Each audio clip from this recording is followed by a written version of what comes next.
not like the others that get all the fame. We're live.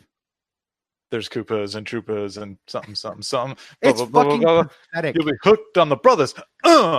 It's so sad that both of us remember the lyrics to that song. That nothing. Oh yeah. I mean, I'm pretty much a unlimited database of useless shit like that. Oh yeah. Then when it comes to useful things, I've got about 10 gigabytes of storage available. So Andrew, do this math really quick. Yeah. Shit, where's my phone? Welcome everybody. That is us returning to you in 2019. You know me. I'm your co-host from the best coast. That's right. That's how it goes. My name is Andrew, joined by the man in the Midwest, Mr. Tim. Yep. What's going on, Tim? Not much. Game of the year, Tim, to you.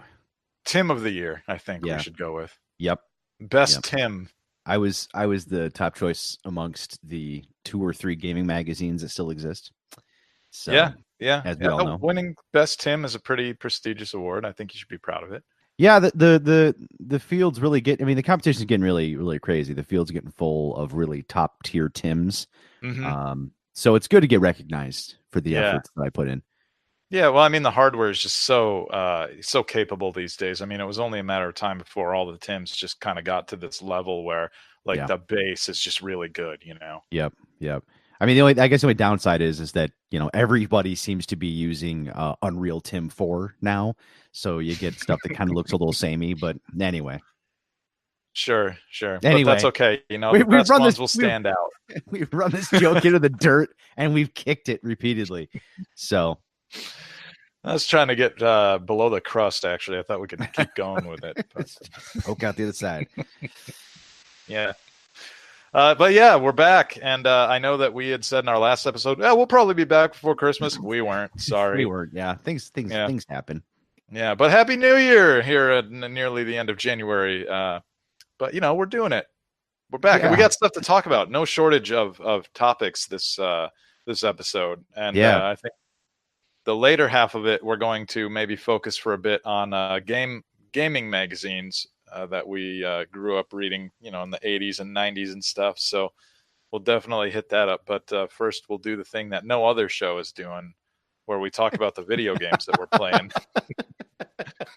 Yeah, we're really, really bringing that cutting edge content to you, dear listeners. Breaking ground. Yeah. It's funny, as we do here. I actually I've been playing video games like a fiend the last month or so. Feels good, doesn't it? Yeah, well, I went on Christmas break, and I don't know. I was like, I had a couple of things hanging out, and I'm like, and then my big one was Monster Boy Monster Boy in the Cursed Kingdom. I was like, I want to 100% that game. Like, I want to squeeze every ounce of content out of that title.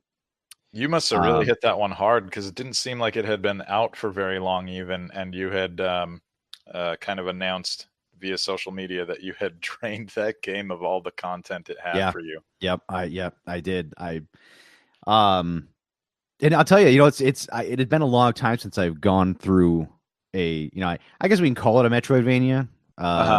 Even though I'm, I don't know. I don't really. I think that term caught on because, it's just 2 games everybody knows. Even though there's lots of other games that have done that outside of those 2 games, and right. Wonder Boy, which Monster Boy is a spiritual successor to, or I guess you could just say it's a sequel, because the older Wonder Boy games do make an appearance. Anyway, the Wonder Boy in the Dragon's Trap that came out a couple years ago, they did a remake. I mean, that game predated, I believe that game even predated Metroid.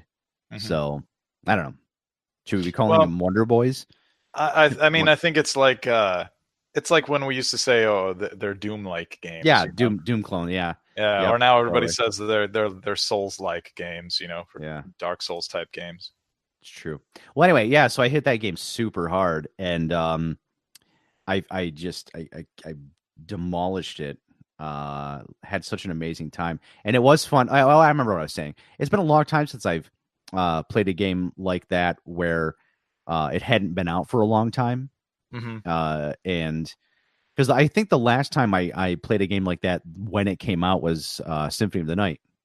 Okay. When it was originally released, and I bought the strategy guide for it alongside the game, so that helped me out quite a bit. But yeah, Monster Boy was interesting to go through because there wasn't much out there for reference, and like there were times you got really hung up, and there was no lifeline, because I began to realize I was like, am I just playing this game way faster than a lot of other people? Because as I got towards the end of the game, like I got really tripped up in some of the kind of puzzles you got to figure out. So I would pound my brain for a little while, and then I'd wait a few days, and then thankfully, like someone would post like a YouTube video. I'd be like, okay, good. I don't have to rage quit this. I think this is maybe one of those games that not a ton of people have bought, just based off of what I've heard about their week one sales. I know that they had said that they'd sold 50,000 copies, and they had said, and this is just the first week. So, granted, who knows how many they've sold since then, but if that's to give you any indication as how this might stack up against like a more major, AAA release. Right. I think they also said which I found was interesting, that the Switch platform outsold all the other platforms 8-1. Yeah, so, absolutely. Yeah, of that 50,000 in that first week, like 44,000 or so of that was on the Switch. So it's like hardly anything on PS4, and even less left over for Xbox One digital, Yep. Yeah. And I know you think I mean, and I have all three consoles in my house. But the one that's the one that's hooked up in my primary home theater is my Xbox One. Because I know a couple things. One, I don't know, like I haven't really spent a lot of time with the Switch. That's kind of been like my wife's console since we bought it. And whereas like the Xbox kind of mine. And I've talked about it before. Like I have begun to realize like I am a little bit of an Xbox fan. Like if I it's been a long time since I've really like taken a hard nose, like this is my favorite game console. But I had both the Xbox 360 and the PS3, and the Wii was in there too. When they during their lifespan, and I really gravitated towards the Xbox 360, like a lot of other people did. Sure. And then with this generation, like kind of the shift happened where it went over to PS4, and I can say like I've never really been a big fan of the DualShock 3 controller. Or the DualShock 2 controller for that matter. Just never really liked them. Sure. The stick placement's just funky to me. The original Xbox, which I still have my original Xbox hooked up. I've just always liked the ergonomics of the Gamepad S for the original Xbox, and the Xbox 360 controller. I was like, this is one of the greatest gamepads of all time. Shitty original D-pad, aside. Yeah. And I totally feel like I'm in the ultra minority here. I think the DualShock 4 controller is just atrocious. I think it's a terrible controller. I think it's not ergonomic for me in the least. I'd much rather spend my time on an Xbox One controller or the Switch Pro controller. But anyway, the Xbox One X is the system that's in kind of like my home theater. That's the only console that's in my home theater that has been made in the last 20 years. So that's what I ended up getting Monster Boy for. And it's kind of where I buy most of my console games is on that console. So sure. Yeah, man, I totally get that. I mean, I've got my Xbox One and my PS4 out there in the living room, and I was really tempted, since I have an Xbox One X, I was really tempted to just start buying everything possible for that system. But like, I'm such a weirdo, man. Like my collector brain like kicks in, and I'm like, well, you've already got like most of your collection on the PS4. Like, why stop now? You may as well just finish out this generation on that system. It's like, but some of them might look a little better. And then it's like, I'm like, Resident Evil 2 is coming out in a week, right? And this is the perfect example, because if you watch the Digital Foundry video where they compare the one-shot demo, between PS4 Pro and Xbox One X, at times, like at most, you've got like 4 frames per second difference between the two. I'm never gonna fucking notice that. Well, that's a game that I think it's not a shining example of like what the Xbox of a great reason to buy it for the Xbox One X versus the other consoles. Sure, Red Dead 2 is certainly a better example, but I already sold that game and said goodbye to it. And you know what I mean? Like I'm looking at like the games that matter to me. Sure. And I think for the most part, like there's just not really a difference. Like I'm kind of happy with my Xbox One X being like the Microsoft exclusive machine this gen, and maybe I'll open up next generation to switching platforms or something like that. But I don't know. I'm just kind of weird. Well, my wife and I, we joined this console generation a couple years late. I think because when did the PS4 come out? 2014. Yeah. So we ended up getting a PS4 in early 2016. We waited a little while. Because I play most of my high end. I mean, I always have a fairly high end gaming machine, so gaming PC. Yeah. So that's usually where I would do that stuff. And I don't know. I haven't really bought much for the PS4, like because there really hasn't been a ton that has appealed to me, which sounds weird. And then kind of around the time where like I was kind of like, oh, I got some time, I should play some video games. The Xbox One X came out, and I remember my impetus for buying that was Dragon Ball FighterZ, because I had pre-ordered it on Steam, and that thing launched on the PC, and it was so bug riddled. I was just frustrated. So I got a refund from Steam, and I literally drove to Best Buy, bought an Xbox One X, bought that game, and came home. And now put the disc in, and I'm like, awesome, let's do this. Like, and guess what? It worked fine. I didn't have any glitches or anything like that.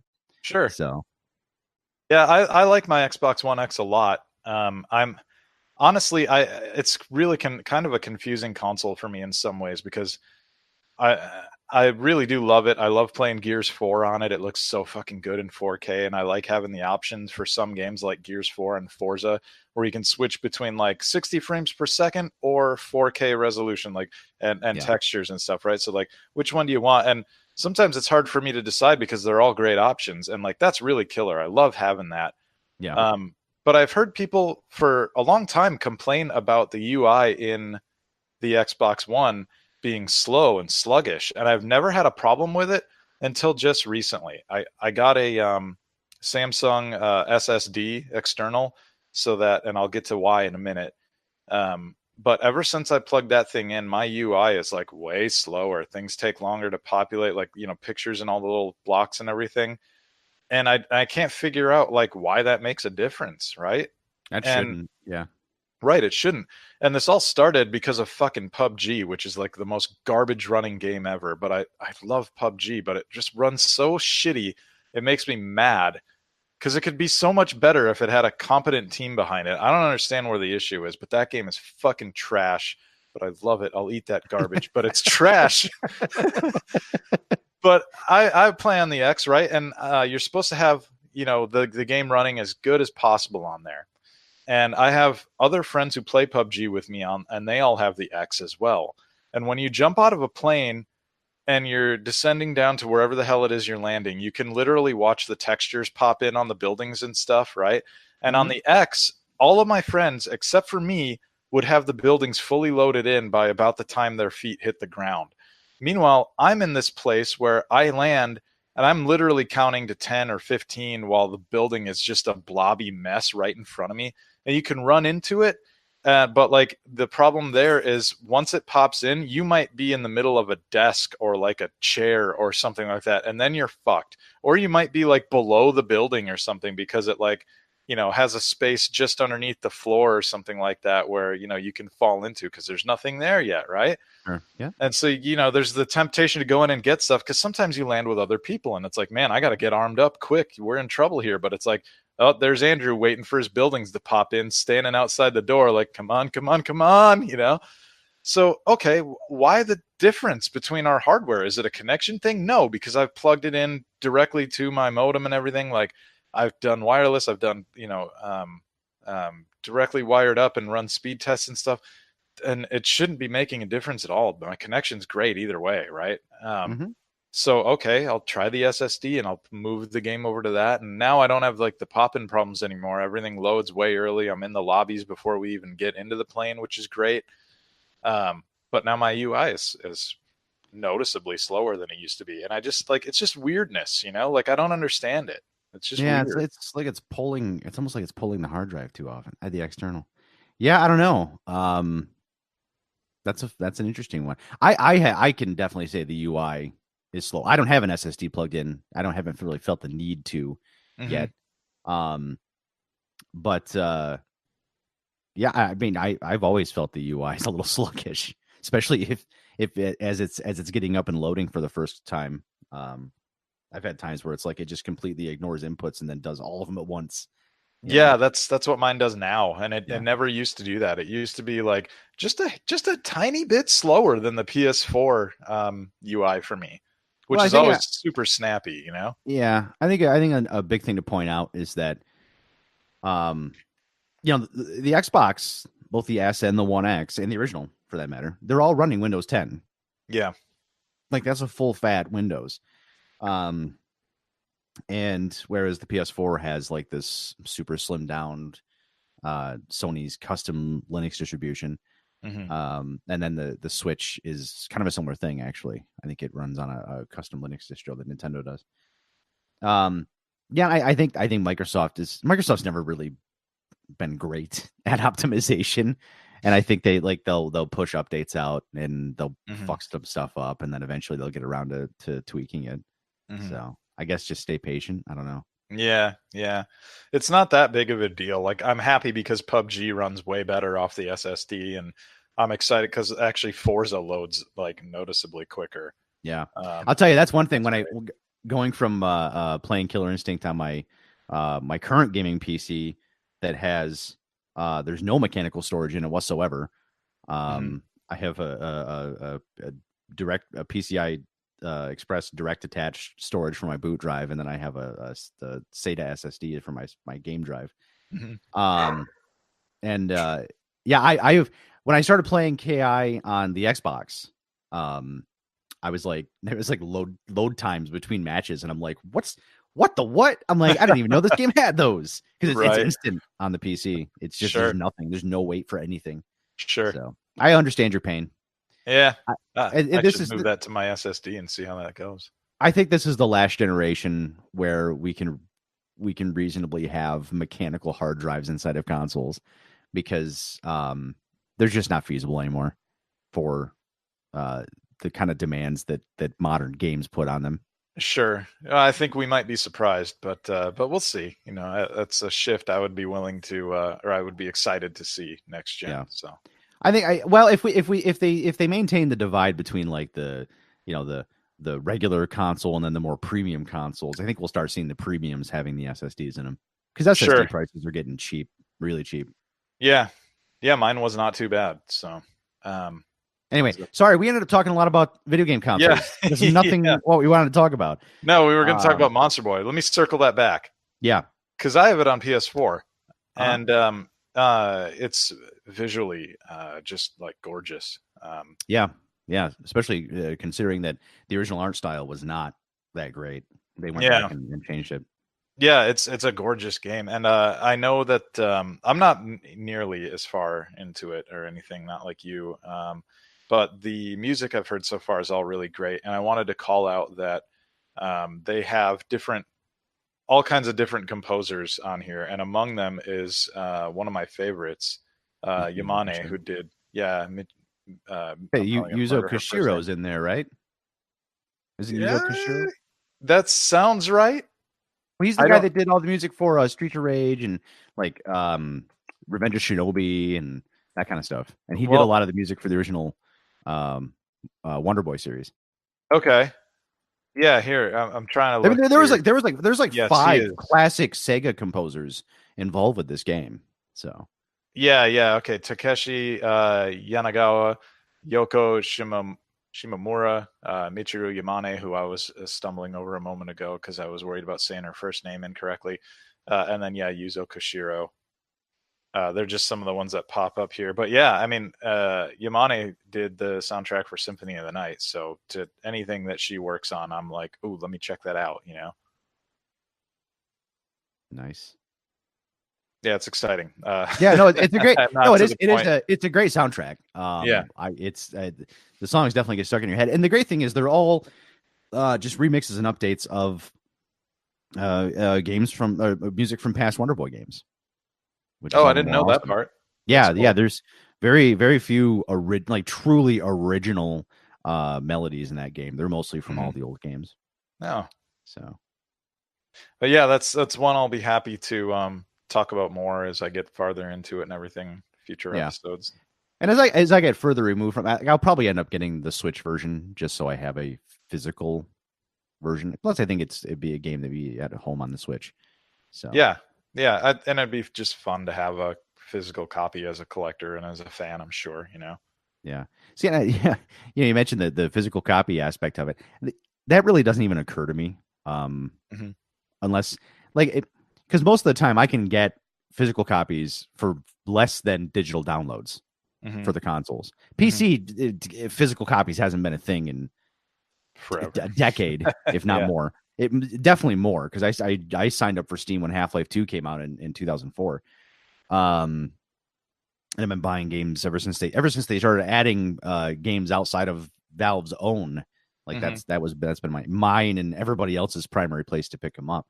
So going digital only doesn't really phase me in the least, especially with the way modern consoles are, at least the disc-based ones, where it's like you get the disc and it's like I just bought Call of Duty World War II for the One X. And it's like because I got it for like $23. And I put the game in, and the game's like, I'm going to install 36 gigs of data off the disc, but I got to download 36 gigs of data for patches. And I'm like, why? I'm like, so literally, I'm just putting the disc in so that I own it. It's really all it is. For me, there's two aspects of it. One, there's if you don't like it, you can sell it, which like, boy, am I glad that, you know, like in the case of Red Dead 2 or something like that, that I was able to move it, you know, to unload it afterward and get some money back, because that's not a keeper for me, right? So there's that aspect of it. But the other is like in the case of something like Monster Boy, where there is no day one patch, it's just all right there on the disc. Like, I like that. I still like that, you know, like that's for me, there's a nice sentiment behind having like a game and knowing that, like, you know, of course there are exceptions and stuff, but like for the most part, most of my games that I care about having a physical copy of are games where I could have a console completely offline and they would be just fine, you know? Yeah. And that's why Monster Boy on the Switch appeals to me up. And that's where I'll end up getting it. Because again, there's no DLC. The game, they didn't have any patches for the game release. So like it's on that cartridge and I'll have it, you know, for whenever I want to play it. Yeah. Yeah, exactly. So but shit, like, you know, pretty much anything from any of the major publishers, you know, it's gonna be buried in DLC. It's gonna be buried in microtransaction stuff. Like what's even the point of owning, like, because I bought like Dead or Alive 5 over the like winter sale for like $19. And I was like, what is even the point of buying that on disc? Like there's no content on there. You know? I mean, yes, there's no like for example, there's no, you know, there are characters they've added certainly, and like that's one thing that always bothered me about like the physical release of Killer Instinct on Xbox One. Like I wish, like, it's got the first 2 seasons, I think, and that's it. And it's called the Definitive Edition. And it's like, you motherfuckers, there's like half the fucking game that's not on that thing. Like I just, you know, for nerds like us, I just wish, or for me, I guess, since you don't seem to care as much, I wish they would put out a real definitive edition of these fucking games. Like it's the one time where people bitch about Capcom putting out like 18 versions of Street Fighter, but it's like, yeah, I'll buy the last one. That's the one that I want. Give me that one. Still put it out, please, because I would like to have it all on one disc. Yeah, that's the funny part. Is like I still to this day have not bought Street Fighter 5. Me either. Because I'm like, come out with the final version. Come out with the version that's got everything on the disc. Yeah, and they're just not doing it. Yeah, I don't think they're going to. And that's why I won't be buying MK11 at release either, because I'll just wait for the XL version. You got it. So yeah, well, that'll get us on topic. So MK11. So I mean, we got DOA 7. 6. Is it 7? 6 coming out. DOA 6. I bought DOA 5. Yeah. DOA 6 coming out. You know it's going to be the same way. Yeah, they put that game out. I think there's 4 copies, because there's DOA 5, then there's DOA 5 like plus, and then there's the Vita version, which is like something else, or maybe plus was the Vita version, but the PS3 had like a third version of it, and then Last Round came out. Yeah. So no, I'll and even last round didn't have everything. So right. Yeah, it sucks like this. I just feel like that's the way those companies have kind of trained us to be. Because look at Mortal Kombat. Yeah, XL is a great example. Like, and even if you bought an XL, you still didn't get everything. Yeah, you still. I think it was Leatherface and the Alien. I want to say were still DLC. I was pretty sure they were in there. They might not have been. I don't know. It's see, this is where it's funky because I own the game on Steam, and okay. When they came out with the XL version, like my regular copy of Mortal Kombat 10 then became the XL version, and I'm like, okay. And then I go in there and I'm like, I don't have any of the XL shit, but all right. Okay. So it's a little weird.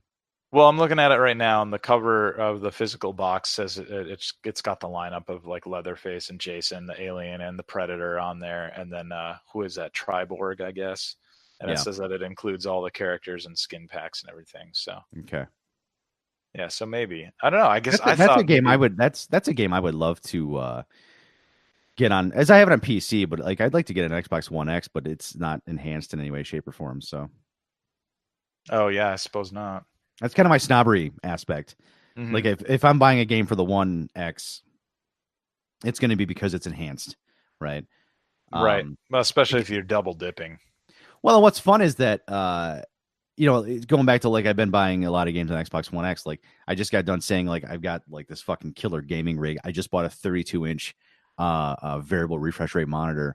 I'm pushing 140 frames a second in Doom 2016, and it's fantastic. Yeah. It's like, why the hell did you buy Call of Duty on the Xbox One X? Well, I kind of wanted to play it in HDR, right? Sure. And up until I'd say like 2 weeks ago, HDR gaming on PC was a shit show, and it barely ever worked. I had an HDR. I had an HDR PC monitor for a year, almost 2 years, and it was jank, and it was shit, and like very rarely would a game actually fucking fire up and enable HDR on the monitor. But meanwhile, I turn my Xbox One X on. There's Call of Duty in 4K, 60 frames a second, HDR, everything's great, and I'm like, fuck it. I don't want to troubleshoot. I want to turn it on and go. So, yeah, I'm with you. No fuss, no muss. Yeah. Let's talk about that MK11. Yeah, real quick. I know that we're kind of jumping around because we had other games to talk about. But since we mentioned it, we may as well get it out of the way. Yeah. Yeah. What'd you think? I like what I saw. It was funny. It was interesting that like the weird kind of viral marketing / press reveal stuff. Because I subscribe to Up Up Down Down on YouTube, and that's the video game channel of Austin Creed, who's a wrestler in the WWE, part of the New Day. Okay, and big gamer guy. I mean, huge gamer nerd. And Daniel Pesina showed up on his show. Oh, Mr. Hanging Johnny out with the wrestlers Cage himself. Yeah, hanging out with wrestlers and stuff. I'm like, what the fuck is he doing there? And then a couple days later, they did the Mortal Kombat 11 like press party where they invited all the press down, because like Maximilian Dude was there, and like the guys from Best Friends Play, they were there. So they it was on their channels. But then like Austin Creed was there with a couple other wrestlers. They got invited by the publisher, by NetherRealm. They were cosplaying as he was cosplaying as Shao Kahn. So it had like this weird, like it was, I don't know. It was weird. It was this weird like viral marketing thing that I was like, I just didn't expect from Mortal Kombat. But sure. I thought it looked cool, and one of the thing that struck me the most. I mean, it's Mortal Kombat. It's modern Mortal Kombat. I should say it's modern, like the modern NetherRealm Mortal Kombat games. They all kind of play the same. They're usually always pretty fantastic graphically. I think this one, a lot of people were upset. I don't know if they're upset. They're just like, oh, it looks amazing. But the thing that stood out to me the most, that drove me insane about Mortal Kombat 10, right? Was that 10, everything was super dark and everything looked wet all the time. Like they had like these crazy sheens on, like everything was too shiny. And there wasn't a ton of color. It was mostly just black and blues and things like that. Everything had heavy shadows. It feels like they've kind of rolled that back a little bit. It feels like they're kind of back to where they were with like the Mortal Kombat 9, where there's a lot of color in the environments and stuff like that. Yeah. So that stood out. I thought it looked good, but also I thought, I mean, aside from what you were just talking about there, I really did feel like it just looked like more Mortal Kombat X. And I don't mean to shit on it and sound negative, because, it's clearly the fatalities are, the game's a good time, right? Like it just kind of revels in its Looney Tunes violence, like, amped up. It knows how stupid it is. Right. And like, it looks like they understand, what I guess people are looking for in those games for the most part. And they're just like, okay, we're running with it. It's more of that, push this guy's fucking eyeball through the back of his skull and that kind of stuff. Yeah. Right. Like, okay, got it. Cool. But, I thought it was a little like funny just because they were like, we've got this new mechanic called Fatal Blow. And it's like, that's just the X-ray thing from the other games. You're just doing that again. And, and that's fine. But like, I think it's just weird to try and like say that it's a new thing when it's like, that's not a new thing. Like we've seen that. And like, not only that, but like Tekken has that, or, like going way back to Toshinden, like desperation moves and stuff. Right? Like totally. Absolutely. Yeah. Like that shit's been around forever, man. It's just kind of weird to hear them talk about it. Like it was so new and all that. It's like, new to them. Yeah. And what I was hoping was, I had this thought while I was watching it, and then they were kind of covering that same thing. I was like, would it be? I mean, from a gameplay element, I always thought like, oh, it'd be cool if like it was a really hard to pull off move that bled them, so it's like they just start like their health just starts gulping. Oh, sure. Down, and it's like, and then it forces them to go on the offense and be like, if you can pull off a combo, then you'll stop this like hemorrhaging of your health, Sure. Like I always thought that was the first thing that popped my eye. I was like, that would be a far more interesting gameplay element to really shake up MK. Totally. Yeah. Because people love the turtle in that game so much. Yeah.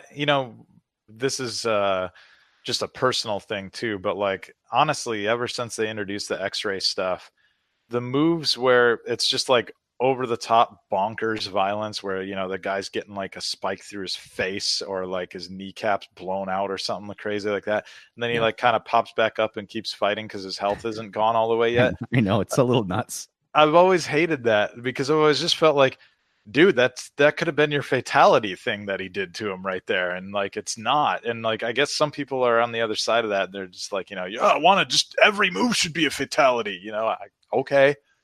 But I've always just kind of thought like, I'm with you. I think that's a little ridiculous. I think the first time you see him, you're like, whoa. But then, by the third hour, you're like, okay, like you get it. Yeah. Like Scorpion just stomped that guy's skull in, and I watched the bones in his face crack and cave into his brain a little bit there. Like he didn't. Oh, but he just uppercutted Scorpion. He's fine. Did it again. Yeah, he's good. Rub some dirt on it, back on his feet. Right. Walk it off. But yeah, I don't know. I think it'll be a fun game. But like anybody in the right mind is going to wait for MK11XL or whatever they call it. Yeah, unless you're part of like the Maximilian crowd or whatever, you're heavy into your fighting games. You want to like go to Evo and compete or something, like, by all means, day one it. Right. But for me, I'll be satisfied by watching people enjoy it until I see that version that comes out with all the content, and then I'm like, yep, gimme. Right. Hey, on that note, I still haven't picked up the new Soul Calibur. Is that one I should be waiting for a definitive for, or is it pretty well baked on the disc? I don't think they're going to have a definitive. They certainly didn't with Tekken. It's not like a Namco thing to put out definitive editions. That's true. Aside from like maybe Dark Souls, I suppose. But yeah, I think the content that's there on disc, really, you're just missing 2B from Nier Automata. You're missing Tira, the chick with the bladed hula hoop, and that's it. Yep.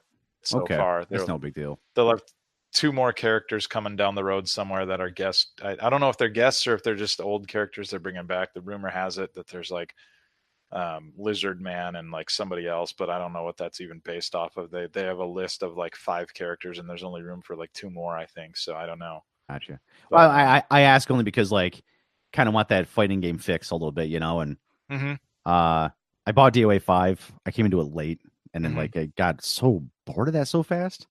Oh, really? Yeah, which is too bad. Maybe I just got to go spend some more time. I think I just got distracted by better games. Sure. But I mean, we are going to have a little bit of a fighting game, like a very decent like start to the year with fighting games, because we've got MK hitting around the same time as DOA 6. Yeah. It's like, wow, those are 2 really heavy hitters, like head to head there. Yeah. So. Yeah, it's good times. It's like, even if I'm not going to get either one of those or anything until way later down the road, I'm still excited for them, and I'm glad that they are a thing coming out, and I hope other people support them if they're excited about them. I'm just not in that space myself, Yeah. So. Yeah. Plus, I just, when I want my DOA fix, man, like Last Round is a hell of a fucking game. So, I mean, honestly, they've got a top Last Round if they want to pull me in. You know what I mean? Yeah. I mean, on that note, I mean, the DOA game that to this day, like I still play. It's the reason my original Xbox is hooked up, is DOA 2 Ultimate. Sure. Like, to me, it just doesn't get better than that. Like, that's the best DOA game. So yeah, I don't know. Yeah, I can understand that. I mean, like, I feel that way about Soul Calibur 2, honestly, and like Soul Calibur 1 on the Dreamcast. I'm starting to get comfortable with the idea that Soul Calibur 6 is maybe on even ground with those other 2. I used to think like, this is really good, 6 is really good, but I don't know if it's better than 2 or 1. But I'm getting to the point now where I'm like, it might be as good as those. And part of that is it hits those nostalgia notes for me, where there's like 2 specific stages where, I mean, there's more than just 2 stages that call back to previous ones, but they're kind of like reworks of old stages. But like the music hits these notes where it's like, that is the song from Soul Calibur 1. I know that song. I've heard it so many times. They are doing it, but it's like a remix. It's kind of like playing Smash Brothers on the Switch, and there's like all these cool remixes of like the Castlevania music and stuff that Nintendo's composers did just for Smash, right? Like, that's what this feels like in Soul Calibur 6, and I like that about it a lot. So sure. If you're as nostalgic about those first 2 games like I am, then you might have some, shared appreciation for that in 6. Yeah, that most definitely. I mean, I played the bejeepers out of Soul Calibur, the first Soul Calibur, in both the arcade and then later in the Dreamcast. And Soul Calibur 2, I not so much. I don't know what I was into at the time, but I did get it for GameCube because the Link was in it. Everybody wanted that. Yeah. And then Soul Calibur 3, I never really warmed up to it, and then I skipped 4 entirely. So, yeah, 4 was the one with the Star Wars guys in it, and it was novel at the time for a little bit, but I skipped 4 and 5 entirely. Jeez, man. Yeah. Anyway, they kind of got off the rails a little bit, in my opinion, for 4 and 5. They were still good games, and they had some good ideas. They weren't all bad, but they weren't like, it felt like they were getting away from the feeling of 1 and 2, and now it feels like they've got that back with 6. So good on them. Well, I think I said before, my favorite. I think Soul Blade that's my absolute favorite game in the series. The first, the first one. It kind of drives me crazy when people say Soul Calibur 1. I'm like, yeah, is it? I don't know. Kind of feels like Soul Edge / Blade should be the first one. Soul Calibur was the second one, but then Namco fucked that up because then they said Soul Calibur 2. So it's on them. Yeah. I think some people maybe argue that it was a rebranding at that point. I think a lot of people don't even realize the original Soul Blade exists. No, yeah, I don't think. I think you're absolutely right. I mean, at the time, it was amazing. Like, it was the pinnacle of 3D fighting games. Like, nobody was close. But yeah, the sands of time have eroded that from from the pages of the history books. Yeah, yes. Well, I mean, when you got Soul Calibur on the Dreamcast as like one of the most defining moments, like gaming has those defining moments, and I would safely say that Soul Calibur on the Dreamcast is one of those defining moments in the history of the business. Yeah, because that was the one that's like, that shit's gonna sell consoles. Namco knew what they had, Sega knew what Namco had, and that thing got pushed so hard. And everybody I knew that owned a Dreamcast, they owned a copy of Soul Calibur. Hell yeah, that was the Mario of that system. Yeah. So all right, so sorry I hope I didn't cut you off there. I was just gonna say, want to keep us rolling because I know we got 2 other games to talk about quick. Yeah. I'll jump in here. I've been playing Detroit Become Human on PS4, and that is phenomenal. Barely a game. I love it for what it is, man. I know it's a choose your own adventure kind of thing. Yeah, I like those, and like it's not all that removed from like playing a Shenmue, right? You're walking around, you're exploring things, you're having the occasional quick time event, you're making some decisions, sometimes like under duress and trying to like, oh, what am I going to do here? Got to think fast. And I really like it. I think like the story that they're telling is great. I would maybe change a couple of things here and there just because I'm nitpicky. But overall, like, I love the message behind the game. I love like how it just kept me on the edge of my seat. Like seriously, there were moments where I was stressing out, but like in a good way, because I was worried about my characters, not because like I'm not enjoying this kind of stress, but like I'm going to do my best here and I'm going to put, going out on a wing and a prayer, and I'm going to hope that what I do works out. And, those moments where the game is just like got you in its claws and like, you're just like fully immersed in it and everything. I live for that kind of thing. Like, that's why I play video games, Yep. And this just nailed it for me. And I like the 3 main characters. I like them all so much. I like their story arcs. And what's cool too is I understand that there's quite a bit of the game that I didn't even see or didn't even know was possible because of the decisions I made. And it's not just like one of those situations where, I really love Mass Effect, but at the end of the day, some of the decisions that you made just did not really matter that much, and they didn't change things too much. You get like some different dialogue from people and that kind of thing, right? But like in this, we're talking like complete like places and people and stuff that just like weren't in my story, because I was talking with my friend Dave about where he was, and like one of the characters that he lost that I made it all the way through with everybody intact. So I think I got like the best possible ending. But one of the characters he lost them in an area that like, I was like, what are you talking about?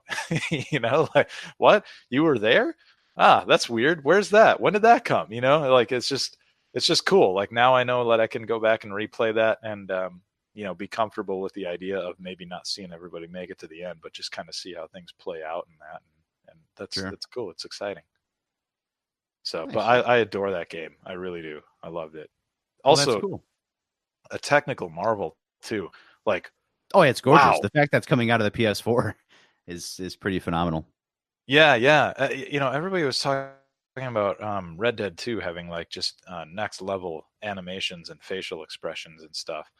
And they're not wrong. Like it's really good for some of the main characters. But in Detroit, just like, wow, man, like some of the moments, like their facial expressions and like just like the behaviors, like little things, like just body language and stuff, like, wow. Just blew me away, man. Just totally. Well, a lot of that is based in, they mocapped everything. And the game's very scripted. There's not a lot of AI it's got to deal with. So that's one of the key things with those games.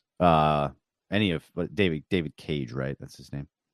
Yeah. That's the guy. Yeah. Mm-hmm. So many of his games, they have the system resources because they're not doing things like advanced enemy AI or, skeletal ragdoll systems that have to react to the environment or destructible things. Totally. And that's how they get that. That's how they squeeze that out. Sure. Yeah. And, I totally understand what you're saying. But yes, like the game's absolutely. not any worse for it. You know what I mean? Absolutely not. Yeah. But and I think the outlook people have is that Red Dead is a real game. Detroit's not. You know. I would argue. No, I know you would. I'm saying that I would argue that when people talk about how Red Dead looks so good, because I mean, you know what? Like those same people, I could show you Battlefield 5 on a GeForce 2080 Ti with the ray tracing effects turned on and blow your fucking mind. You know, at 30 frames a second, but it still blow your mind. That's very performance intensive to turn that on. Anyway. No, I hear you. I would argue about Red Dead being a little more limited than people give it credit for as well, but maybe that's another discussion for another time. Yeah, I still haven't. I have no interest in that game. Just zero. You know, I'll sum up my issues with that game. Maybe I've already done this on the show. I can't remember. But there's like a mission that sticks out in memory because I just listened to the Giant Bombcast guys were talking about this for their Game of the Year discussion last year and the end of the month. And as I was listening to one of the guys tell this story, I was like, that's the same fucking thing that happened to me on that same mission. So you arrive in this like town and the game guides you kind of by the nose to this place where you get a sniper rifle, right? So like, oh, this is one of those moments in the game where your inventory is getting expanded and this is a new item that they want you to have so that, you know, you're going to have it in an upcoming moment when you need it. Right. And, we go into this saloon or whatever and like shit goes sideways and we have to like shoot our way out of there and shoot our way all the way across town. Right. Me and the gang of guys that I'm in. And this is all single player. This is not multiplayer. So, okay. My group gets out the front door. I get out the front door and I've got that sniper rifle on me and the building right next to us has got like an upper level. So I'm just thinking, okay, these guys are going to work their way down the street. And what I'm going to do is get up on that second level. I'll be up on the balcony and I can cover everybody with the sniper rifle and it'll be great. Like this is clearly why I got that gun. Right. But the second that you step like off the main path that they're all walking on, like the second you fucking step off of that, they're all like, what are you doing, Arthur? Get over here. Arthur, turning your back on us. What are you doing? You know what I mean? It's like, no, you dipshits. I'm about to save everybody here, you know? But nope, they don't want you doing that. And even if you get up there, there's like the screen does this thing where it's I can't remember it exactly. I want to say it like does that thing like as if you're bleeding to death or something, right? Like where it starts to fade out almost because you've got limited time to get your ass back on the path before you fail the mission. And I'm sitting up there and I'm like taking out guys and it's working. And then like the realization hits me like, okay, not only is this not allowed, but every guy that I snipe, this may as well be Call of Duty too. Like they're just going to keep spawning new idiots for every guy that I kill. Like another one's just going to pop out of some closet somewhere, run out into the street. And this is just going to never end until I like gain that ground, you know? Yeah. So it's like, okay, this very specific way that this has to be played. And there's no room for improvisation or, you know, for different kind of tactics other than what they specifically had in mind for this encounter. Kind of a standout for an open, I would say it's kind of a standout for an open world game to have that, you know? Yeah, exactly. And that's the whole goddamn game. That's the whole goddamn game, man. You know, and like people shit on Far Cry 5, which also came out last year, and that game certainly has its issues. But like, damn if you can't handle any situation like however the hell you want to in that game, you know? Yeah. Anyway, I've said my bit. I'm done. Let's talk about Gears. I know you're playing Gears.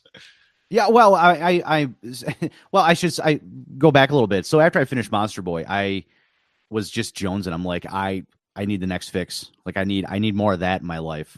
Mm-hmm. So I bought Mega Man 11 and I just got bored of tears with that game. I found it to be just so, if it's not being infuriating, it's being very boring. I found the level designs to be just dull, sleep inducing. Yeah. Oh wow. I mean, it's fine. It's like I think the Gears stuff adds a ton of new gameplay style that the Mega Man franchise really needed.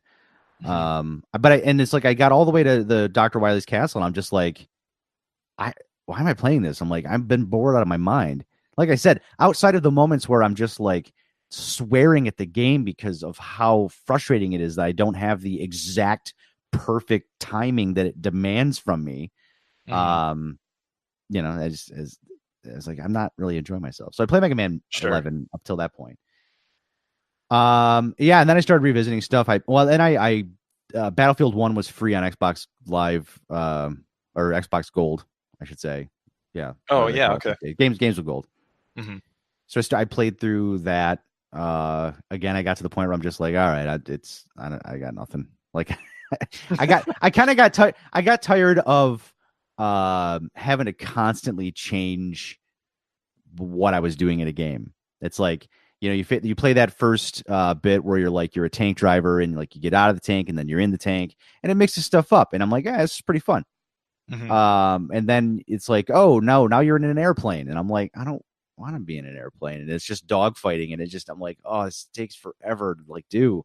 And I just kind of kept hitting those moments where I was like, there'd be one mission where like, I'm really loving it. This is awesome. And then it's like, oh no, now you're doing this thing. I'm like, I don't want to do that thing. I want to do the thing that I've been doing this whole time. It's really cool, you know? Yeah. So I kind of fell off that. I might go back to it. And that's kind of what prompted me to buy Call of Duty World War II, because I'm like, well, you know, COD games get shit on for being roller coasters, but I'm like, I think I just want a roller coaster right now. So that's sitting there. I fired up a little bit, but not much, because I want to revisit Gears of War 4, because I'm like, I never finished Gears of War 4. Mm-hmm. Because I mean, it's one of the games I bought like with my Xbox One X after I Dragon Ball, you know, I had my fix there. Yeah. I picked that up and was like, this is beautiful. It's amazing. And just fell out of it. And now I'm picking it back up. And I can say though, I really, and this is just me being a snobby PC gamer, probably, I can't handle that game at the 4K 30 frames a second. I have to make that game even enjoyable for me. I've got to play it at the 1080p 60. Oh, really? Yeah. I find I can't handle 30 frames a second gaming. I think it's just atrocious. Really? You're one of those snobs, huh? I always have been. Always have been. I that's part of why I went to PC gaming, was like the 3D consoles were out and it was like they just, I don't know, it's like, ugh. Let me tell you something, youngin'. When I was a boy, I played Alien versus Predator on the Jaguar. Yeah, like 10 frames a second. 15 to 20 frames per second. And damn it, I liked it. But that was different back then, because I did too, because I did, you know, even PCs weren't running stuff super fast back then. Sure. But nowadays, I'm just like, again, I'm coming from the PC where it's like 60 frames a second has been life for some time. Mm-hmm. And it's like I can control the settings. It's like there's lots of games like newer titles on the PC where I can run them at 4K, but I'll be lucky to maintain 60 frames a second. It's gonna be something more realistic like 48. And that's where variable refresh rate monitors come in. It's pretty nice.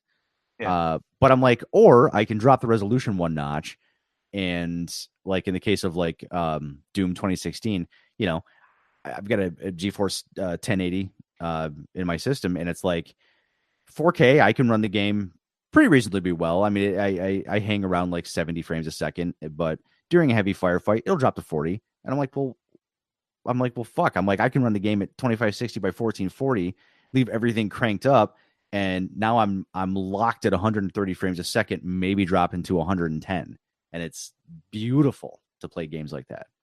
Oh gosh, I can imagine. Like I can't. Yeah, I know that you're probably in a more kind of limited ability to do so because you don't have like a ton of like PC gamer nerd friends. But if you get dude, I cannot explain to you. Now, variable refresh rate monitors are not new. They've been around for about 3-4 years. Gaming north of 60 frames a second is not new. Again, we've had those for a couple of years. I'm new to it because NVIDIA at CES at the beginning of this month announced, hey, we're going to let you use FreeSync monitors instead of having to pay our enormous anti-consumer prices for G-Sync monitors, which is their proprietary tech. So I jumped and I went like, cool, I'm going to go buy a really cool FreeSync monitor. So I did. Works great. And all I'm getting at is I have been gaming at 60 hertz forever. Even go back to the PC. It's like or CRT days. Like I had a CRT that maybe peaked out at 75 hertz at 800 by 600. I had my highest end CRT I ever owned. I would get like 100 hertz at 640 by 480, but by that point, like I didn't want to play games at that res. I wanted to go higher. But man, seeing modern games running on flat screens north of 120 frames a second, that is the biggest leap to me that I've seen in years. Like everything else felt like it was standing still until we got to where we are now with modern technology. Sure. It's nuts. Sorry. No, on a tangent. No, it's totally okay. It's good for me to hear about these things. I mean, like you said, I'm just not much of a PC gamer, so I don't have even exposure or and therefore a ton of curiosity about where that end of things is. But it is starting to trickle down to console gaming, and more specifically TVs now. Mm-hmm. The Xbox One supports both One and the One X, but I really only think it'd be useful in the One X. That supports variable refresh rate monitors now, right? Mm-hmm. And a lot of games support unlocked frame rates. So Samsung, all of their current shipping TVs support FreeSync, so you get a range between 60 frames a second and 48 frames a second. And so the Xbox can directly control that frame rate, so you don't get any judder or hitches, and everything is always just perfectly smooth. Well, what about the next generation, right? So like we've got LG and Samsung and all the big TV manufacturers at CES last week talking about like, our TVs this year, 4K 120 hertz, no issue, variable refresh rate support. And it's like, cool. So now let's go to the next gen game consoles. They're probably all going to be powered by AMD's Ryzen with AMD Vega graphics or Navi or whatever they end up being. And we might start seeing configurable, because we're seeing a lot more configurable options in console games, especially on the One X and the premium consoles. So it's like, what if we get to the point where whatever the next Xbox is, I can say, you know what? I want to run this game at 1080p and I want to unlock frame rate. So with these high refresh rate monitors and variable refresh rate, you're now on a console pushing 140 frames a second to your television set in your living room, and that's stuff it's 5-6 years old stuff in the PC gaming side of the world, but we're at that point now where the technology is matured enough where it's starting to come down to your standard living room folks, and I think that's gonna be really awesome. And I think once more people are exposed to it, I mean, gamers like you, not putting you down, it's just you're a console gamer, and that's cool. Totally get it. It's way cheaper way to go, and you don't have to deal with any bullshit. You put a game in, you play the fucking game, and you have a good time. Right. But I think as more gamers like you are exposed to it, I think it's going to be really eye-opening. As like, whoa, this is the next fucking gen right here. Getting past 60 frames a second, that's next gen. Yeah. So. Yeah, I mean, if we've got, I don't know what kind of time you've got, because we still wanted to talk about our. I know, I got time. Okay, I wanted to talk to you about TVs for a bit anyway. So since you're kind of on this, maybe this is a good time for me to mention that we got a new TV at my house. We had a TCL 55-inch that did 4K and HDR and stuff, and we were starting to have some problems with it. Basically, just chugging and not being responsive in certain apps and things like that, like Netflix specifically was the main offender, but we would see this in other apps as well. Yeah, that happens over time to TVs. Yeah, especially with Netflix, where Netflix controls so much of it. More or less, what your TV is doing is it's accessing a web app.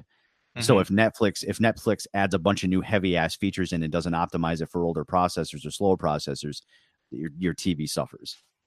Yeah, it just got unbearable. And, I've worked with support and everything, but at the end of the day, we ended up just, we were still under warranty and everything. So we did a just straight up return to Costco, and we were looking at other TVs to get. And, I'm not in a place where I want to go spend, $1,500 on a TV or even $1,000. Like, honestly, our one that was bugging out on us, was at the $450 price point, I think, when we got it, and the one that we ended up replacing it with was $650. Well, TCL, so first off, I just want to say, like, the TCL stuff has been phenomenal value in that market for this last year. They occupy a space that Vizio used to, where they're just like, how are these TVs so damn good for what I'm paying, you know? Right. So no shame in that. TCL's been slamming awards left and right. So yeah, the new one that we got, we upgraded. It's a 65-inch, and the difference between that and the other TCL that we had, other than the size, is the old one was 120, and this one does 240. So that's kind of that's bullshit marketing, but I can tell you why in a sec. Okay, so before you tell me why and help me understand that, there's something I want to mention here. When you look at my old TV, you can go look at it in the stores or a comparable model, right? Something from even Samsung or whatever that's like maybe, roughly around that price point, maybe a smaller size, whatever. Like there's a certain look to it that is like the look that I'm very used to when I watch TV from, years and years and years of watching TV and stuff, right? It's like things look a certain way. This new TCL that we have, the 65-inch one, shit looks bonkers on this thing. Yeah, you have to turn up the soap opera effect. Yeah, I don't know what it is that makes it that way, but like the TV and movies, it looks like we're standing in the room with them. And then like my games, PUBG is a great example. Yeah, PUBG, it's chugging and running like shit. What? Now it's not. No, let me finish. It's doing frame interpolation, but okay, go ahead. For people who don't fucking know what I'm talking or what you're talking about, it's important that I put this context out there, right? Fine. For PUBG, it literally seems like my frame rate doubled between the old TV and this new TV. Yeah. And that has nothing to do with like the external drive or anything like that because it predates that. But it's like a noticeable difference, and I've seen it in other places too. Like looking at Detroit is another good example that like looks better on this TV, and I just don't have the knowledge of like the technical aspect of things the same way that you have, so I can't really explain it. I just like, wow, this all looks fucking great on this new TV, So, I mean, you might be seeing a couple things, but you say like it seems like your frame rate went up, artificially it did, but you're paying for it with input lag. So when a television manufacturer says that like this is a 120 hertz set, this is a 240 hertz set. Now, there are 120 hertz sets. I have a very high end Vizio P series Quantum TV. Mm-hmm. And it literally has a 120 hertz panel in it. Okay. So I can run things at 120 hertz at 1080p. 4K is locked to 60. Now the reason for that is, in this case, like it has smooth motion kind of stuff, and I'll get to that in a second. I'll bring this full circle, I swear. Trusting you here. Yeah, so 120 hertz in high-end TVs, when it's presented in the way it is in high-end TVs, is because it's like, oh, you can do cool stuff like black frame insertion, where I have a panel that's being driven at 120 hertz, and 60 hertz is the kind of standard where you want to be. So every other frame, it inserts a black frame. It creates a very mild flicker effect that some people are sensitive to. I don't really see it. And it makes it's a very filmic look, and it's fantastic. It's absolutely phenomenal if you're watching TVs in a home theater environment with the lights way down, because it doesn't work well in the daylight. Okay. Now, that being said, take that same marketing claim of 120 hertz, right? Mm-hmm. Bring it back down to consumer level. What they're referring to is the motion smoothing effect that televisions have. Now, what this does, you've got film content that runs at 24 frames a second, 23.97 frames a second. If there's anybody out there like me that's listening, you just corrected me. Yes, 23.97. Television shows traditionally run at 29.97 frames per second, 30 frames a second, right? Sure. Television sets from the beginning of time run at 60 hertz, 60 frames a second. Okay, we'll just directly translate to 60 frames a second. It's not really, but we'll say 60 frames a second. Okay. So, right? Here's what you get. Here's how it used to work. Television shows at 30 frames a second, they got a display on a 60 frames a second display. That's easy. Show every frame twice. Boom. No problem. Everything's sure. Good. Film is a little different. Films to this day are shot at 24 frames a second. And there's no way to get 24 into 60 in a nice, even way. You're either going to come up short, which is no good, or you're going to come up over, which no good, right? So how do you do it? And it's a little thing called 3-2 pull down. So what's that saying is that it's showing it'll show this frame for two. This frame will show for 2 frames. This frame will show for 3 frames. This frame will show for 2 frames, and so on and so forth. Okay, sure. And that creates what's called a judder effect, because you're seeing one frame for a little longer than you are the other frames, and so it really fucks stuff up. We didn't really notice it during the CRT days, and it became really bad during the LCD days, because all of this wonderful smooth panning that we used to enjoy was gone, because you get the judder effect. Yeah, so, I've seen this. I've seen what you're talking about. Right. So the way that television manufacturers have come up with to try and get around that is everybody's got their own name for it. Some manufacturers say they call it 240 hertz. Some manufacturers say smooth motion. Some people say clear motion. Yeah, true motion is one that I saw just the other day. Absolutely. So that is a software algorithm that tries to solve the judder problem, because you're still dealing with a 60 hertz screen. And even if it's a 120 hertz screen, in the case of mine, it's still going to do 3-2 pull down, because there's still no way to get 24 frames a second into 60 or 120. It just isn't going to work. So they do frame interpolation, which means that instead of saying like 2 frames, 3 frames, 2 frames, 3 frames, it's okay, I'm just going to blend all of these frames together, and I'm going to let it ramp up. I'm going to let it ramp up.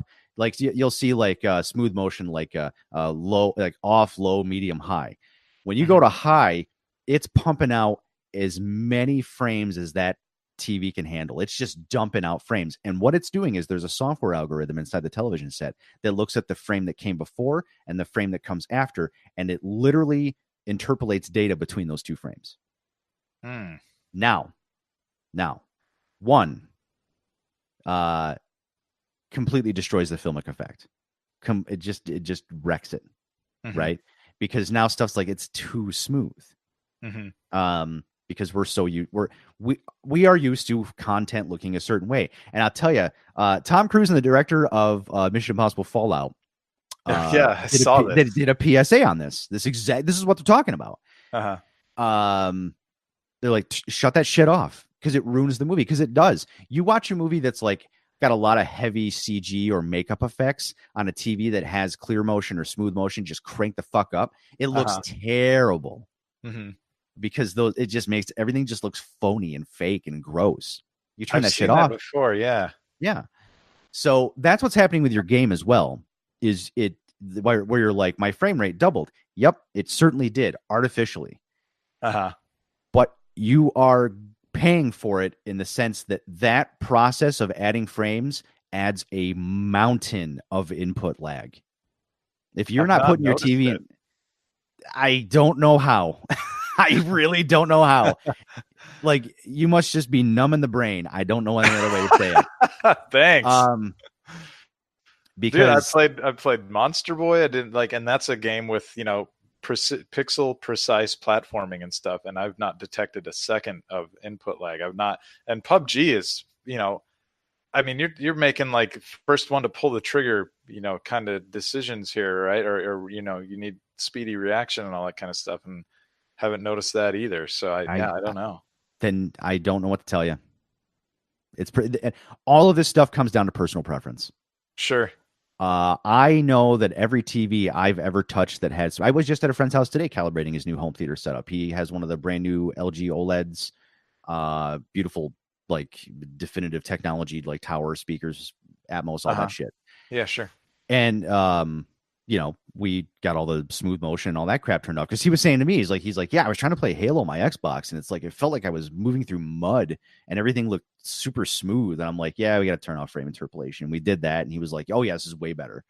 I'm like, yeah. So I don't know what to tell you, bud. I'll have to play around with it. Maybe I'll see what the difference is when I turn it off on mine, and I'll see how I feel about it. But I can tell you that, like, yes, it is destroying your filmic content. Now, the nice thing is, I have no idea where the option lives in your TV. I have no idea what they call the option, but there should be a way to turn it off.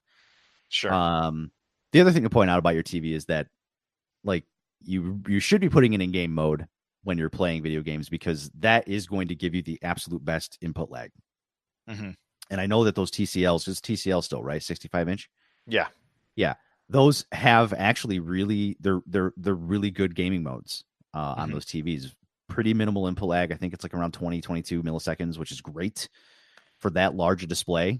So yeah, I don't know. It puts around with it. It's personal preference, but that's what it is. It's marketing bullshit to try and solve this judder issue that came up.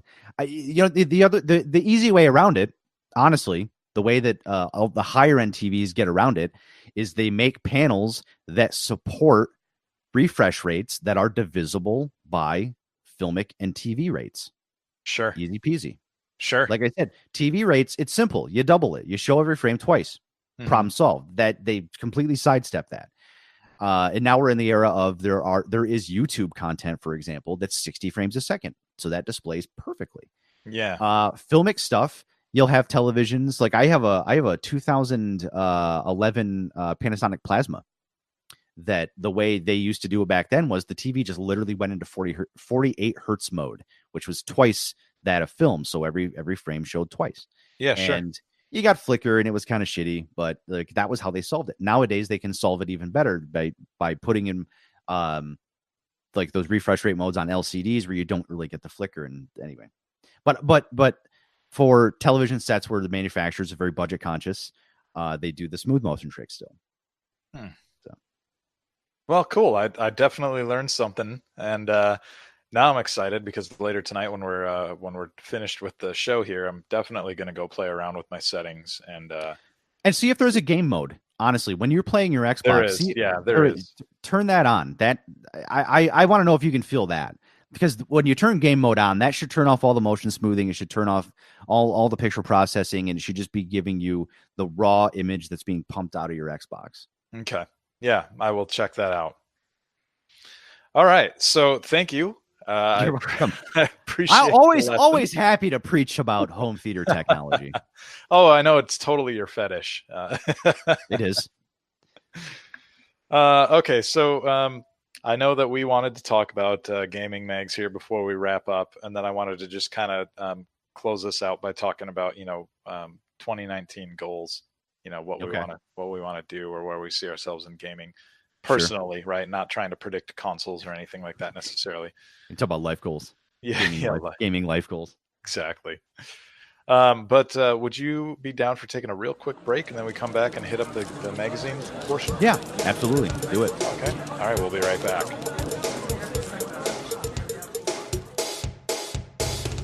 Was that true? Post with the fans.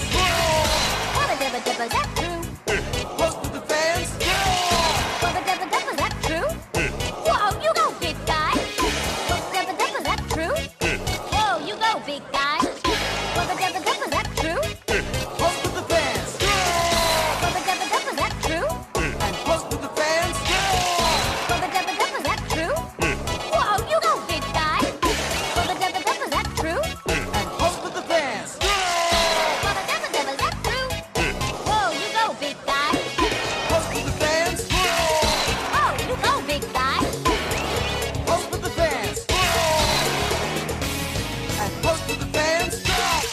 Whoa, you go, big guy. Post with the fans. Post with the fans.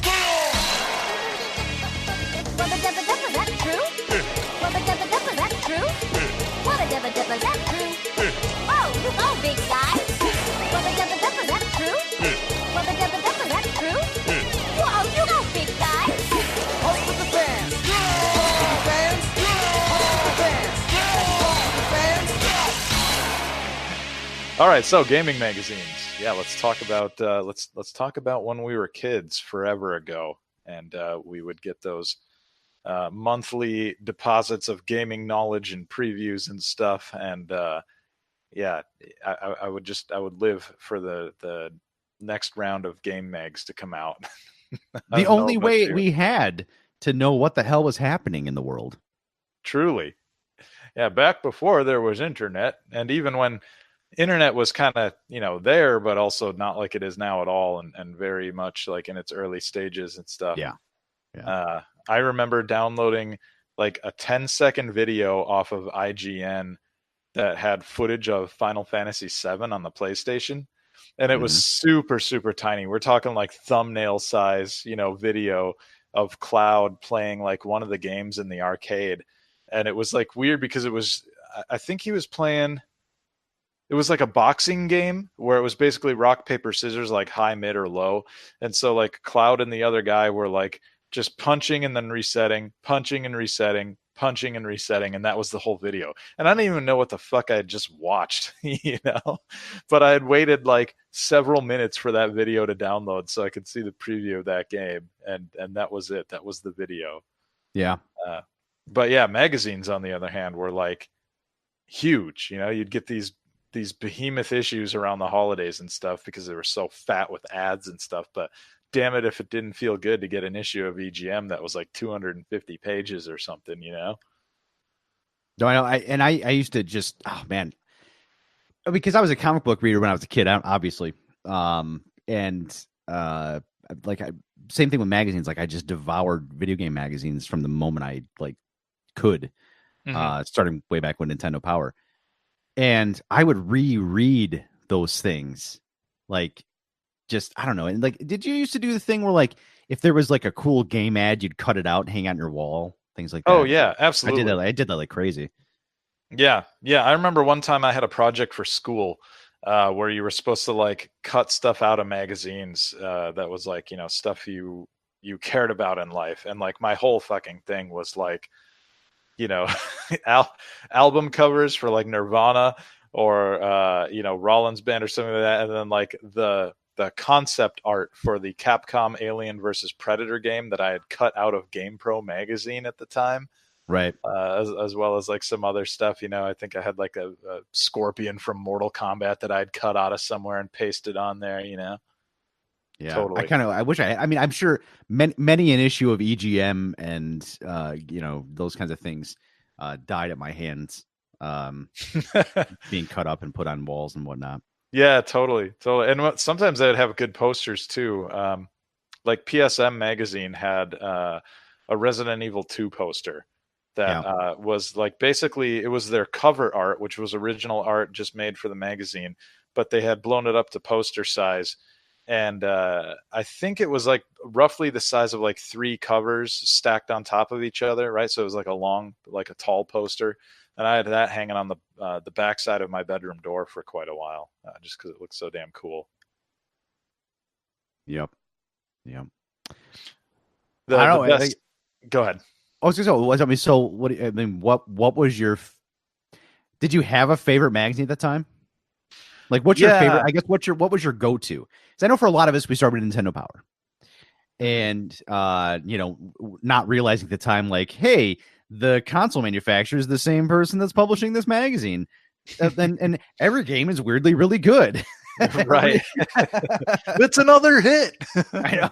We never put it together until later when we started getting, because there was along the line of the Nintendo Power, there's Sega Visions, which was another one. It was published by Sega, and they were again, every game was great.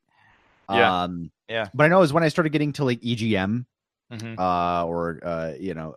I forget some of the other ones around the time, but Game Players was one. Game Players, yeah. Die Hard Game Fan is I have stories about that. That is my all-time favorite gaming magazine.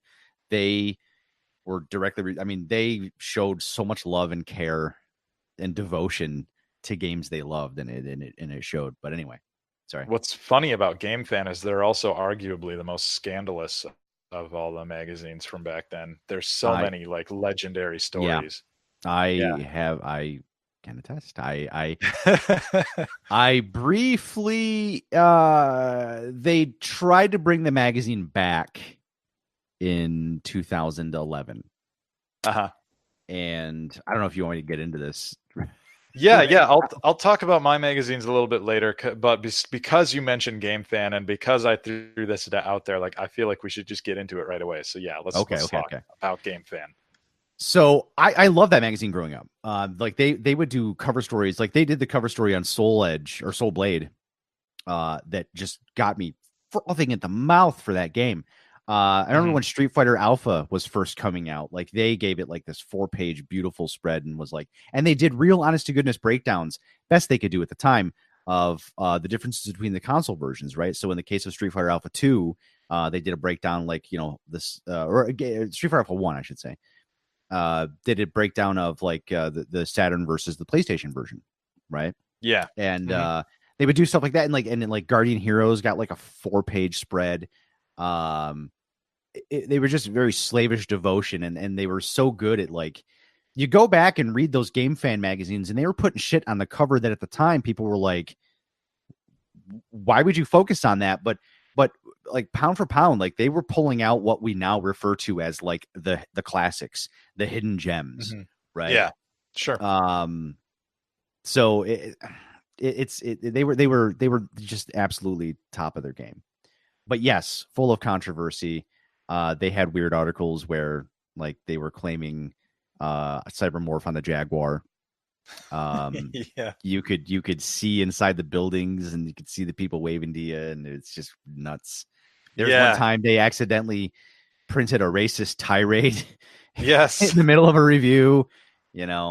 I remember that, and that was so like. Let's pause on both of those for a moment because they're both really worth talking about. First off, the cybermorph thing. I remember that review and everything because being a Jaguar owner back then, it was nice to have, anybody who would get in the corner of that system. You were like, oh, thank God, somebody who, somebody who liked a Jaguar game, like, oh, this is great, because you're used to like EGM or something where they give, Alien versus Predator, which is arguably like the killer app on the system, and they just shat all over it, right? And so, to see him talking about that. But yeah, the things that he said about that game did not stack up with the reality. And I would learn years later that apparently people who worked there or maybe were there with him when he played it, I guess, said that he had dropped acid before playing it. Yeah, that's the word. Which is wild, like just to think about that. Like dude just had an acid trip and then wrote a review about it, Like just kind of wow, who does that? Yeah, apparently Dave Halverson. Dave Halverson does. And the racist tirade thing that you mentioned, I remember not buying that issue when it came out, not because of that and as like some sort of protest, but just because that was a month where I'd missed it. And the following month, they issued some kind of apology right there in like the editor's corner in the very beginning of the magazine, and as he was talking about and apologizing for it, I just remember thinking like, I must have been like 15 or 16 at the time. I just remember thinking like, what is he talking about? What happened? Shit, I didn't get that issue, I did read that issue. I had that issue. I thought it was just like, I was like, what the hell? This is weird. But yeah. Because doesn't it come in the middle of like a sports game review or something like that? It's just it was like some NBA game, and it's just like, it goes from being like, and the graphics are blah, blah, blah. And then it's like, those little Jap bastards. Like, and I'm like, what the fuck? What the hell? And it was just like this horrible racist tirade. Yeah. Like, and it seemed and then it just stopped. Yeah. And it seemed really, because you can find it online and read it now, but like, it seems as if it were like just pasted over what was originally a review for that, the NBA game or whatever. Like somebody just like shoehorned it in there and deleted the original text or something. It was just very strange. And I think that was his defense, was that like somebody had maliciously done that. But I don't know that we ever like got the full story with what went down there. Yeah. So there was a pretty epic forum thread. I can't remember what forum it was on, but it was a lot of former Game Fan staff members kind of dishing the dirt on that magazine and how it ran and how Dave Halverson and his wife ran it.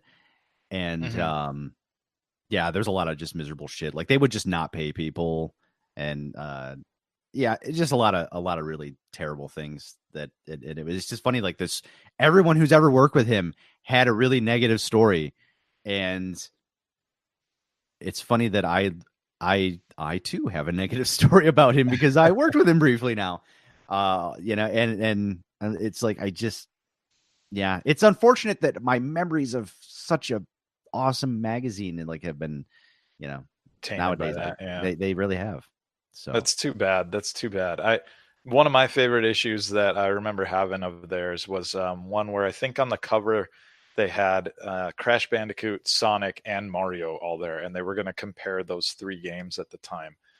And I think, they gave the nod to Mario or whatever. That was like their game of the 3, and that was fine. But I just remember looking at those pictures that they had in that magazine so many times, and like I did this with all of their issues because they did have great design and they had a lot of great pictures and stuff. And as you said before, they would give equal airtime, so to speak, to the more niche games. I think where everybody else was like putting Mortal Kombat on the cover for like the 4th time in 8 months or something like that. They would like do something off the rails and put Panzer Dragoon Saga on there or something instead. You know what I mean?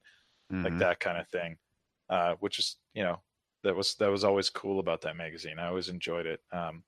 But yeah, those stories, because I know what forum thread you're talking about. I believe I've read some of that as well. One of the things that I found interesting that came out of that was the claim that he didn't have nearly as many staffers as the magazine would have you believe. Like a lot of those aliases were just him. Yeah. And that was true. That was true of a lot of magazines because you had Ed Semrad over at EGM that would do that a lot. In the early days, in the early days of the magazine, yes, but then later that all changed, and they really did have all those guys working there because you would have a picture of each guy that was there, and they would have photos of them like at some press event or doing whatever. And a lot of those guys made the rounds on podcasts and stuff in the oneup.com days and that kind of thing. And so yeah, like maybe in the early days, but not nearly on the level that's what's been what Game Fan's been accused of. Yeah. But anyway, tell me about, are you comfortable talking about the experience? Oh yeah, I don't give a fuck. I don't care. Okay, yeah, by all means. Gosh, it was 2011 or so. Actually, I just did a search my emails and like literally found like the whole thread of how I got involved with them. So it was 2011 or so, and they were talking about doing a comeback. Okay. The magazine. It was Dave Howerson and his wife were like, we're going to start making the magazine again. And they had a Facebook page, and I jumped on me. I was so hyped. And this was back when I was still kind of like, I was involved with a lot of high profile podcasts. Yeah. And so I was like, I was like, oh yeah. Anyway, I commented on Facebook, like, hey, super excited the magazine's back. Like, if you guys, I'm like, I'd be happy to like do a shout out or something if you guys wanted to do like a giveaway codes or whatever. Like, I'd love to talk. And I'm looking at the email thread now. I literally got an email. Like, I had a back and forth with them on Facebook, and then that turned into me being emailed by their air quote marketing guy, Brandon, and he was like, hey man, like, are you really serious about wanting to help us out? And I'm like, yeah, I could, sure. And he's like, yeah, because I checked out your shows and like I think it'd be really cool if we work together. And he's like, and you can help us out with some of the stuff on Game Fan and everything else. And I was like, yeah, cool. I'm like, well, I'd love to contribute to the magazine if that's a possibility down the road. And like, yeah, totally. So I went back and forth, and I actually had email interactions with this Brandon guy, with Dave, with his wife. And there's just, everything was just always like super shady feeling. Like I'm sorry. Like, I'm trying to remember it all now. And like, because what led to me just not wanting to work with them was I offered just to kind of help out, like promote it, give magazine, because they were doing a digital and a print thing. And I was like, well, if you got some digital magazines I can give away, we can give out download codes. And we did that. And then I kind of started doing more kind of promotion stuff for them. And I kept saying, like, hey, my goal here, I don't want to be your guys' marketing person, because that's what I was working with there was another guy named James that I was working with. And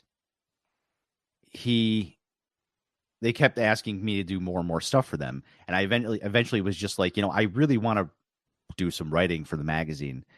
And they were like, cool. Well, we'll let you do that. And they basically came down to, they kept wanting more and more work from me. They finally like made the offer, the chance for me to write for the magazine, but I'd be doing it for free. It's all spec work. And awesome. I'm like, yeah, negative, Ghost Rider. We're not going to do that. And they got really combative after that with me. Like, how dare I? Like, I'm giving up a, golden opportunity, blah, blah, blah, blah, blah. And they went super dickish on me. Wow. Golden opportunity to get taken advantage of, huh? Yeah, you're a real fool there, Tim. Yeah. So, anyway, that sucks. Yeah. Without getting, I don't really. It was a blip of a moment, like because I'm looking at this email thread, and it's like I started conversations with them in April of 2011. My absolute last correspondence with them was October of that year, so it was a very short, collaboration between me and myself and them. Sure. So yeah, I don't know. Yeah, that's too bad though. That's crappy. Like you had fond memories of the magazine and everything, right? And like, they've got quite the legacy. They go back a long time, right? And so to have that kind of experience with the people behind the scenes and to find out that they're such fucking grifters. Yeah, they really are. They really are. They kept wanting, like, they would start, and I'm sorry, I'm trying to, like, I'm remembering a lot of stuff. Like I said, it was a blip, and I only think about it like in these cases where we were talking about gay magazines, and like, I really got the impression because of just my experience with them and the experiences of a couple other people that did stuff with them, and then reading that forum thread where you're hearing other stories. They took advantage. I think they live to take advantage of people's enthusiasm, right? And that's got to be sorry. No, it's definitely what they tried to do to me. Yeah.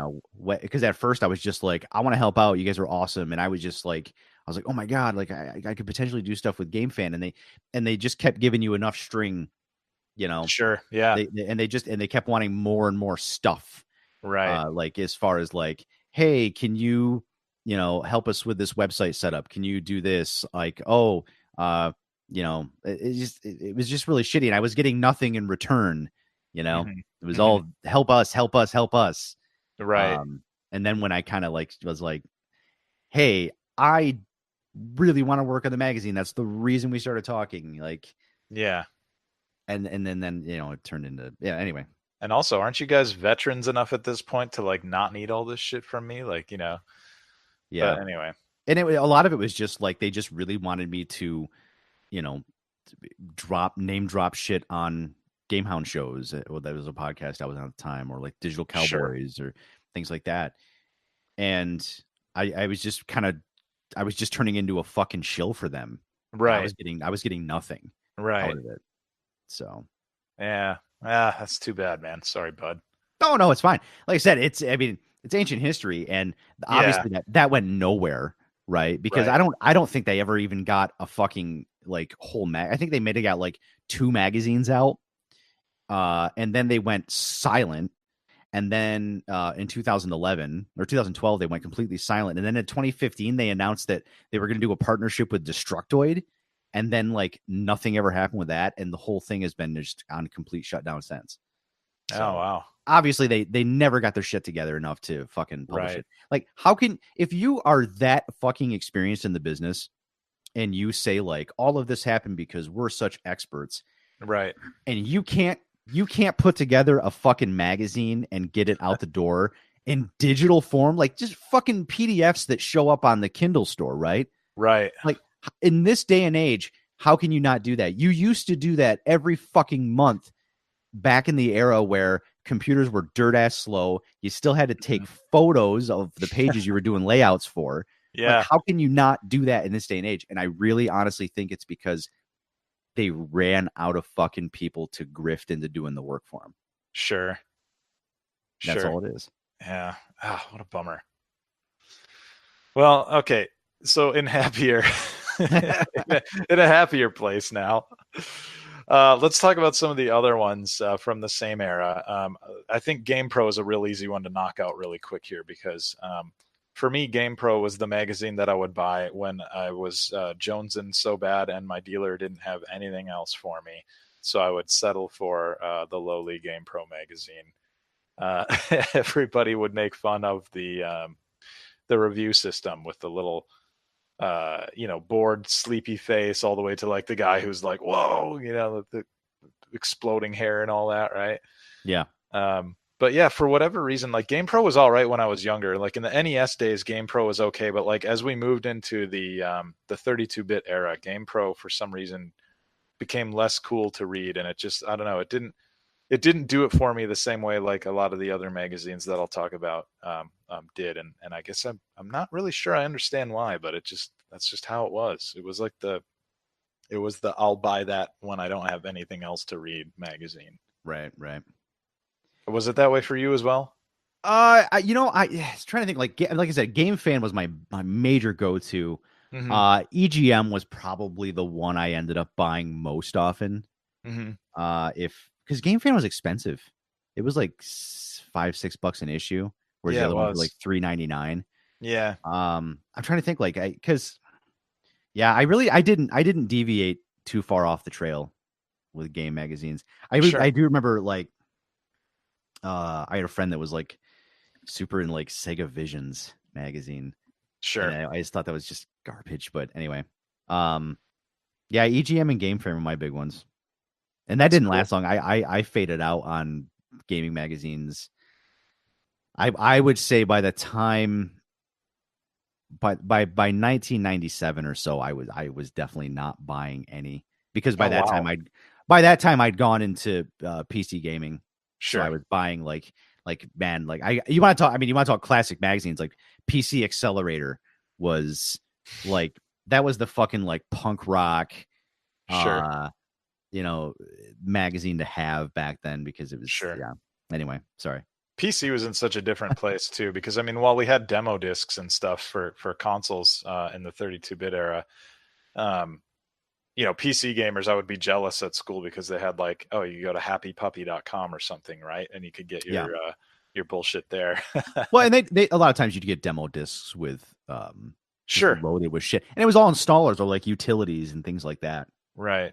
So, EGM was a huge one for me as well. I had a video game magazine purge, like probably around the year somewhere between 2000 and 2002, maybe. I had a huge collection of magazines. I just dumped most of them except for PSM magazine, which I hung on to. And I think I had probably like the first dozen or so issues of that, and I've like added some since, where I have like the first 24 or so issues of PSM magazine. I'm missing like 4 or so maybe through that run, but anyway, I've got that I've hung on to. I've got for EGM the 100th issue, which I love because that's such a like cool landmark issue for them. It's also a big fatty issue. And then I've got I think one from when Final Fantasy VII came out and got reviewed. I have that issue as well. So all roughly around the same time. I think those were both in 97. But yeah, I used to read EGM all the time, and it was one that I liked because of like the irreverence in it, right? Like you kind of got to know the editors, and this is something that was very true for Game Players magazine as well, which I was also a giant fan of when I was in high school. But Game Players would kind of go through some shifts and stuff in a way that EGM did not, and I think for a time, Game Players burned super bright for me. Like I was so into Game Players magazine, I was like writing letters to the editors and stuff over the computers at school using email and stuff, and I would hear back from them, and I'd be so excited about it. and thinking about that, right? Like, dude, God bless them for taking the time out of their day to like write back some 15-year-old kid who was in love with their magazine and wanted to like say hi to him and talk about shit, right? Yeah. Like I remember there was a guy named Patrick who worked at the magazine. I don't remember his last name, but I could go find an issue right now and look him up, because I've got a bunch of back issues of Game Players as well from, I think, but spanning between 94 and 96. I've got some issues of Game Players, and then they kind of shifted into Ultra Game Players, and I've got some of those as well. Yeah, then, I'm looking at now. I know there was a couple issues of Game Players I picked up, because I'm looking at Game Players June 93 issue, and it's got a big drawing of M. Bison on the front of it. And I know I had that issue. Because the whole thing of it is that it was a big blowout of Championship Edition versus Super SF2 Turbo on the SNES. Oh, sure. Yeah. I was a big fanboy at the time, so Yeah, they were great for me. Like I did read in the late 16-bit era, because one of the earliest ones I had from them, I think that I still have actually, is they had Killer Instinct on the cover, and it had like Glacius getting ready to take on Riptor, I think. I'm struggling to find that issue online right now. I was hoping I could send you a picture of it. But anyway, like I've got that one, and I remember just thinking like, wow, what a great cover piece, right? Like I found a really small thumbnail of that cover, and yes, you are correct. It is Riptor versus Glacius. Yeah. I loved that cover, and that was the one that kind of sucked me into the magazine, I think, back in those days. I might have been reading some earlier ones. Like I'm looking at covers right now, and they've got like one where Secret of Evermore is on the cover, and I definitely had that issue. But then, like, you get into the PlayStation era where they've got Toshinden as their cover story. It says "Best Brawler Ever!" like exclamation point. It's got Kain on the cover, like really big, right? Yeah, I had this KI issue. I had it. So I'm looking at it, and it's like I remember this. I owned this. Yeah. Like it was a great magazine, dude. And they would do the thing that EGM did, where they would have all of the editors, you could know them by name and by their face, right? Mm-hmm. And they would have these jokes. It's just like every month they would have stupid jokes about like, the editors goofing off, like shooting each other with Nerf guns or something. Or like in the case of EGM, they would play this game called El Decapitado, where they would like throw this like frisbee, but it was like a ring, kind of like Xena's warrior princess like thing that she would throw, but obviously made of plastic, right? And just like being a kid, a high school kid, and reading about these guys who are grown adults with like their own place, their own cars, all this stuff, right? And they're like writing about video games, and they're writing about like, they've got pictures of them throwing frisbees at each other late at night in the office, and they're dicking off and having a good time. And I'm just like, these guys are my idols, Yeah. See, and that's what PC Accelerator was for me. Oh, okay. Yeah, it was kind of a similar thing. Where it was just this group of fucking goofball punk rock dorks, and like just being weird about computer games. Sure. Oh, and speaking of being weird, Game Players had so many like inside jokes that would run like concurrently, issue to issue, right? They had one where this is just an example of what a huge dork I was in high school, I guess. They had this joke. I don't remember how it started exactly, but I mean, these are like basically just fucking memes before memes were a thing. Sure. Where Bill Donahue, the one of the editors there, I forget what his title was exactly.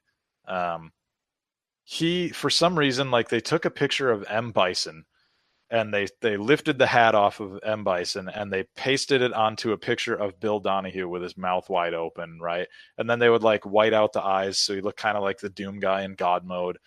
And there was just this joke about like Bill Bison, and I can't remember all of it, but I distinctly remember that being a thing that they would do issue after issue. You would like see Bill Bison hidden somewhere in there, until it got to the point where one issue came with a giant Bill Bison mask packed in. It was like, just a little insert that would go in with the cover or something. And I was such a nerd in high school that I like took that Bill Bison mask, and I don't remember what the hell we needed masks for, but there was some class where we were like encouraged to bring a mask for some reason. God help me, I can't remember why, man. But like that was the thing I chose. I was like, oh, this will be so hilarious. And of course, nobody fucking understood what the hell I had brought to class with me. Like, what the fuck, Bill Bison? Who the hell is that? And I'm like, no, it's from this magazine. I remember like having an issue of that in my backpack, like at all times. It was like my Bible I carried around. And yeah, man, I loved that magazine. And I remember writing, Bill was another one of those guys that I wrote, and he wrote me back, and just thinking like, wow, very, very cool, very nice guys. And now as a grown man looking back on that, just like good on them, man, for like, being cool enough to write back some kid and everything, like I don't think he could necessarily say that about everybody. And I understand things are different now, and people have more access with like Twitter and stuff like that. So, but we're talking like, few paragraph long emails that would go back and forth and stuff. It's like, wow, that's really cool, So, but yeah, so EGM game players / ultra game players were big for me. And then PSM magazine would continue the legacy spiritually of game players, because game players didn't last as long as PSM did. PSM would start in 97. And it would have Chris Slate, the editor-in-chief from Game Players, for a time. He came over and was at the helm of PSM. And I think he was there for most of the run at PSM, if I remember right, or at least until I'd stopped reading, which was somewhere around when the Xbox came out, because then I kind of went full Xbox. But yeah, man, I would read PSM for a long time, and those issues meant a lot to me because they were there for like the cool period of the PlayStation 1 era, where they were a couple years in and all the best shit started coming out, right? Like your Symphony of the Night, your Metal Gear Solid, your Resident Evil 2s, right? Like just these monster games from that era. And they were there for all of it. And, they were like the magazine of choice for me there. So yeah, that's why I've got this weird attachment, I guess, to PSM magazine. And yeah, and I didn't even, so I guess I should say like I never got into the platform specific magazines at all. Like I would pick up copies of Dreamcast magazine. They had demos off the newsstand, yeah, for demos, and also it was the only way to get the latest version of the web browser. Oh, right, okay. So that was why I did that. Sure. But yeah, I don't know, man. It's I'm sending you a link in the chat that I need you to look at later. A site called retromags.com. Okay. They have digital versions of many, many magazines. And yeah, I've been here. Yeah. Okay. Just throwing that out there so you have it. Hey, real quick. You mentioned that Dreamcast magazine. I wanted to throw this out there. Every now and then, I don't know if I guess maybe you were kind of done reading magazines. You said for the most part. Well, I mean, I hadn't dismissed magazines as a medium, but I wasn't doing a lot of video game, like console gaming magazines by this point. Okay. By 1997, I had moved completely over to PC gaming. Except I still had a PlayStation. Don't get me wrong, but I wasn't reading a lot of video game magazines at the time. Okay. Yeah, I was buying like seriously like 3 magazines a month a lot of the time, I was pretty deep into it. But anyway, I brought up the Dreamcast thing real quick just because you touched on that magazine that had the demos packed in, and PlayStation had that going with their official magazine for some time. Yep. And then there's another magazine that I'll touch on in a minute, Next Gen or Next Generation, as it started. They would have demos sometimes packed in, which was cool. But did you ever see, like, I would go to this grocery store where I would buy a lot of my magazines, and every now and then they would get like the odd imported magazine, like the magazine from in Europe, usually. And it would, not like any one particular one, but like I remember one month I was a big Dreamcast fan. I was a huge fan of Quake 3 specifically. And they had this UK printed magazine called DCM that had a Quake 3 mouse pad bundled in with it under the plastic. Huh. And somebody had stolen the mouse pad out of one of the 2 issues they had. And I just thought, oh, you rotten fuck. And then luckily the one behind it still had it in there. So I bought that issue and I had my Quake 3 mouse pad, and I was so stoked about that. I don't remember whatever happened to that mouse pad, but I used that thing for years. But yeah, you would just see these like the occasional UK printed magazine show up over here sometimes, or at least in Wisconsin sometimes. And sometimes it was Dreamcast, sometimes it was like a PlayStation 2 driven one or whatever. Like, yeah, I just wondered, have you ever encountered any of those? Yeah, well, I mean, like as far as like magazines that come with weird stuff. Yeah, not gaming related, but I mean, more modern examples is I used to buy a lot of Hobby Japan magazines from Japan, obviously. And a lot of times they'll come with like the magazine will literally come with a boxed model kit that you get with the magazine. That sounds crazy. Yeah, I think that's a phenomena that's much more popular in places like Japan, UK especially. Like I remember the UK there was, I forget what magazine it was, but it literally came with a free Raspberry Pi Zero blister packed to the front of the magazine. They were like, it was like a computer magazine, and they're like, for the first time ever, we're giving you a free computer with the magazine. It was like, how much was that? That's like $10 for the issue. Yeah. The Raspberry Pi Zero only costs like $10. Sure, but I mean, it's still got there's the cost of making the magazine and all that. Yeah. Right? So. Yep. Interesting. It was pretty crazy stuff like that. Yeah. I love stuff like that. Go ahead. You were going somewhere. No, I was just trying to think of like what magazine it was. It was Raspberry Pi magazine. That's the Raspberry Pi Zero cost $5. Yeah. So and there was the magazine is called Magpie, and it the first issue came with a free Raspberry Pi right on the cover. Oh, okay. That's I guess that's appropriate. Yeah, I don't know, man. Like, go ahead. No, I was just gonna say I was gonna shift us. I was gonna a real smooth transition there on my part. Smooth, shift us over. Yeah, I was gonna say we still. I just wanted to touch on Next Generation magazine real quick. That's like the last really big one for me, because that one was. Did you ever read Next Generation magazine? I'm sure. I should also point out, like, there was a point where in the late 90s, I worked in a bookstore, and prior to that, I should also point out, I kind of knew a lot of people that worked at bookstores. Okay. And like this is back when we also had like corner shops with like, you had like the magazine rack, and then you had the comic book spinners, or I had friends that worked at grocery stores. One of the dirty secrets that nobody ever talked about was that at the end of the month, any magazines or comic books used to be like this as well, that didn't sell, the retailer could tear the front cover off. Yes. And send the cover back.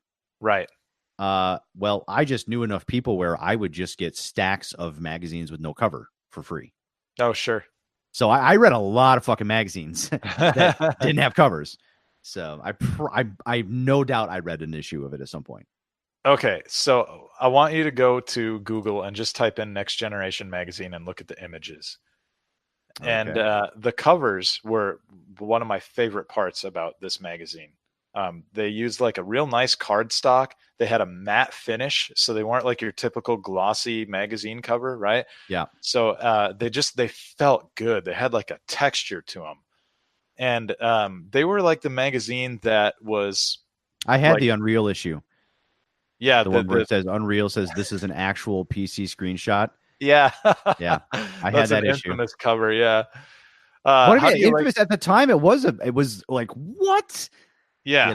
Oh yeah. At the time, it absolutely was. Yeah. I was one of those people that had that issue also and looked at that and was like, wow, but look at the very first result that should come up for you if you're just doing an image search here should be the Video Game Wars of 1995, and it's got the Virtua Fighter cast on certainly. Yep. Absolutely. That's a good cover. And right next to it, you'll see one of Nintendo's Ultra 64 with Mario kind of flying in the air. Yeah. And then go a few more over and you see the Sega Saturn one where they've got a shot of one of the guys from a Saturn commercial. He's one of the idiots in the movie theater watching. Yeah. Footage. Oh, those ads were terrible.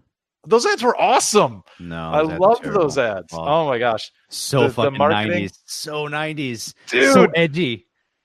The best commercial ever for a video game was a Saturn one where they were giving away the 3 games with the console. You were getting, I think, VF2, Daytona, and Virtua Cop bundled in. Yep. And there was a guy sitting there telling another guy about it, but he was like using his ear as a mouth. And it sounds weird to describe it. I'm sure it's like not fully trained. You're like listening and me talk about this, like, what, if you're one of our listeners, but like, go look up this commercial. This dude was sitting there next to somebody and he was like using his ear the same way you would use like your thumb and your hand to like mimic using a speaking mouth. Right. He's like, you get 3 free games. Anyway, sorry, tangent. But Next Generation magazine was so cool because not only did they have these awesome covers, but it was written as if it was coming from like an almost like business perspective. Like it was clearly directed toward an older audience than like your Game Pros or even like your Game Players magazine, right? Like this was for the adult that had money to spare and they were interested in video games and stuff. And they were, I remember they had an interview with Sam, the Atari guy, Sam Tramiel. Tramiel? Tramiel. Okay. Yeah. They had an issue, and I think this was the one where the cover is just a shot of it's a black cover with like the jaguar eyes in the background. It says Pussycat ?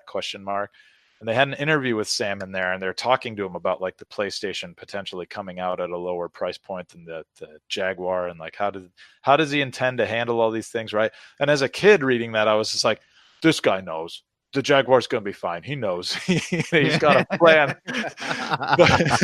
but looking back, I found that cover. It's funny. Yeah, looking at the because a lot of the magazines at the time would list off the consoles that they talk about above their logo, above their match head. Mm-hmm. And this one, CD-ROM, 3DO, Sega, Nintendo, Sony, Jaguar, Arcade, Online, CDI, SNK. That's a list. It's quite a list.